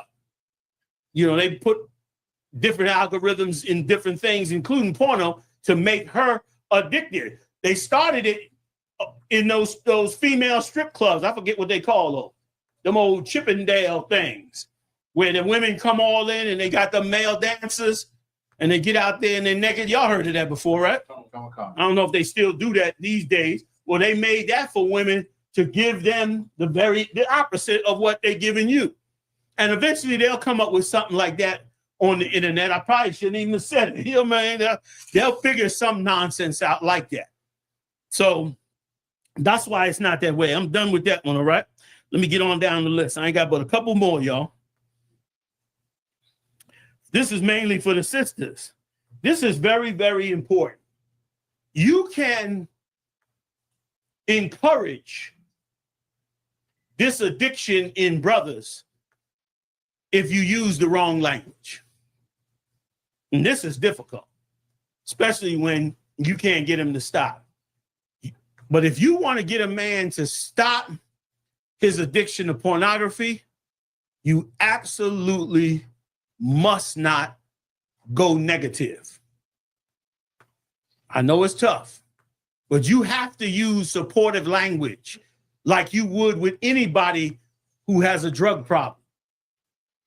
You can scream at a drug addict all day, but he ain't going to stop getting high until he's ready to stop getting high.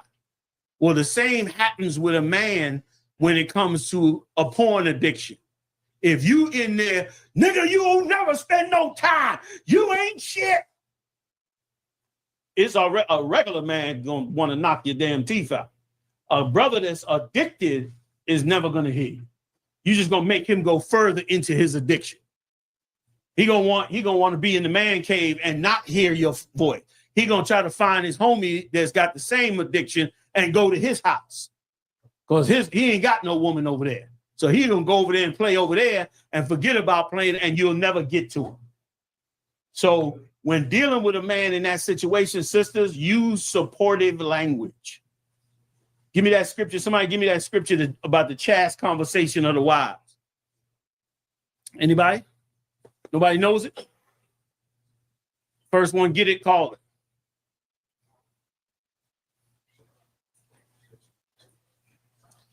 Y'all trying it? Come on, young man, give it to me. I.S.U.P.K, you got it? I know you I.S.U.P.K got it. It's very important that you use this language, sisters, to battle it. You in the battle too. And you got to use this language so you can get through to him. To make him stop, to make him fight this force. Because there's one thing that's, again, that algorithm is tapping into the one thing, is tapping into his hero mentality, his desire to be a hero, his desire to battle and win. That's what it's tapping into.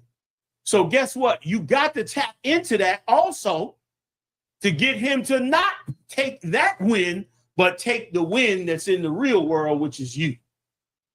And how you do that is not by raising the stress, but showing him the reward, showing him the win, showing him the goal, showing him what he's going to accomplish by taking the win with you and not somebody else. You got it for me? Read it. This is the book of 1 Peter, chapter 3, verse 1. Likewise, ye wives, be in subjection to your own husbands, that if any obey not the word, they also may without the word be won by the conversation of the wives. You got to be wise how you talk to this brother with this addiction. You got to show him that he got a bigger win than this in this game. And you also got to do it knowing that that is not your job to get him to stop this pornography, but it is your job. It is in your best interest to convince him that there is a better goal that he can have. If you try to be the authority on what he should do, you're going to lose the battle. If you do what every woman in the world does on somebody that got any addiction, you'll never get through to them. You'll never get them to hear you because you're coming up against their addiction without any alternative. As a matter of fact, you making the alternative worse. You're basically saying, give up that addiction that you enjoy so you can come over here so I can tear your head off. That ain't gonna win. What will win is give up that addiction of pornography that you love so much. And let me show you the great win you're gonna have over here. Let me show you what you built. Let me show you what you have. Let me show you what's been special to you your whole life. Let me tell you what you've given up on. That's where your conversation has to be. Look how great you was when you was doing this. Look how great you did with this. You got me by doing this. And then you trying to get him to convince himself that he got to come on back up over to the side where he gets the real win at. You understand? That's what's important. And of course, it may not all be for you to do. It may have to also go, somewhere else. You got a husband that got a porn addiction, tell on. Tell on. He's sitting at the video games all day. He ain't intimate no more, which is a sin. You understand? He ain't doing those things. Tell on him. Call for counsel. Call for counsel. Let him get pulled on the carpet. We're going to sit down with him. Now we're going to get involved and we're going to help you. We're going to help you. We're going to help you help him fight that thing that's destroying his house and get y'all back on the right page. There are certain things that your wife is supposed to have that is illegal to remove from her. Sex is one of them. Intimacy is another. You cannot do it without permission. Remember what Paul said, your body is not your own. I don't care if y'all, I haven't been with her so-and-so year. I'm tired of that. Who cares? You better go in there and act like you ain't tired of it. We'll find a new way, nigga. Flowers and something. come up in there, get you a top hat. Get in there and get to it. You know what I'm saying? Like, you got to do it. It's your job and it's your obligation and it's the commitment you made. And she have a right to tell on you if you don't hold to your commitment. And she should help you with it by telling on you because you have gotten weak. And you fighting tooth and nail and Satan is winning. You can't turn on him with resentment. You turn on him with resentment, you're going to lose. You're going to help him in his addiction.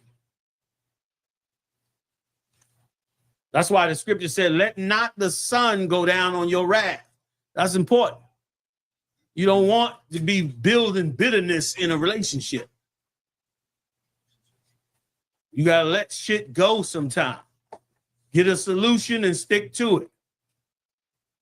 Now, I'm going to add this in there. Any brother that's putting his hands on this woman in Israelite school, UPK, she should tell on you. Because I consider you weak. You're going to have a real good reason that you put your hands on a daughter of Zion. And I'm going to take your rank.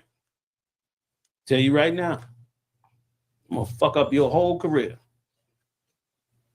Because you were so weak, you had to put your hands on a woman. There's 1,000 punishments you could give a woman. Adultery, you're going to walk away anyway. There's never no reason to put your hands on. If you're doing it, you better stop. Because I'm telling her now, tell on her. Tell on her. And I'm going to see to it. You a soldier, man. Be a man. You ain't ready to be a man? Give me my rank back. It'll be sitting there warm for you. Yeah, give it on. I can't hack it. Give me my rank back, man. Lord, to give me somebody else, man, to fight till you ready. You got too much bullshit from the world. I understand. You know what I mean? Brothers fall in it. But if you want that rank, if you want to wear that jacket, you go put that shield on the back. You want graduating class of such and such and so and so. You want young men to come up to you, yes, sir, con out of one con, cracking, locking. Don't be faking that shit in here with me. You don't play that fake shit. Don't nobody need to be saluting you and you going home. You bitch, you drunk, fucking up the program, excuse my French. Ain't building the household. No, man, come on, man. We at the end. This is it. This is our shot. We want Yahweh shot coming in rolling with them 200,000 angels to come and get us. You got to kill that. Let's fight these things, man. All right. Like the Lord said, in the multitude of counsels of the people saved. Let's save the people. Come together in these councils. Damn right. Damn right.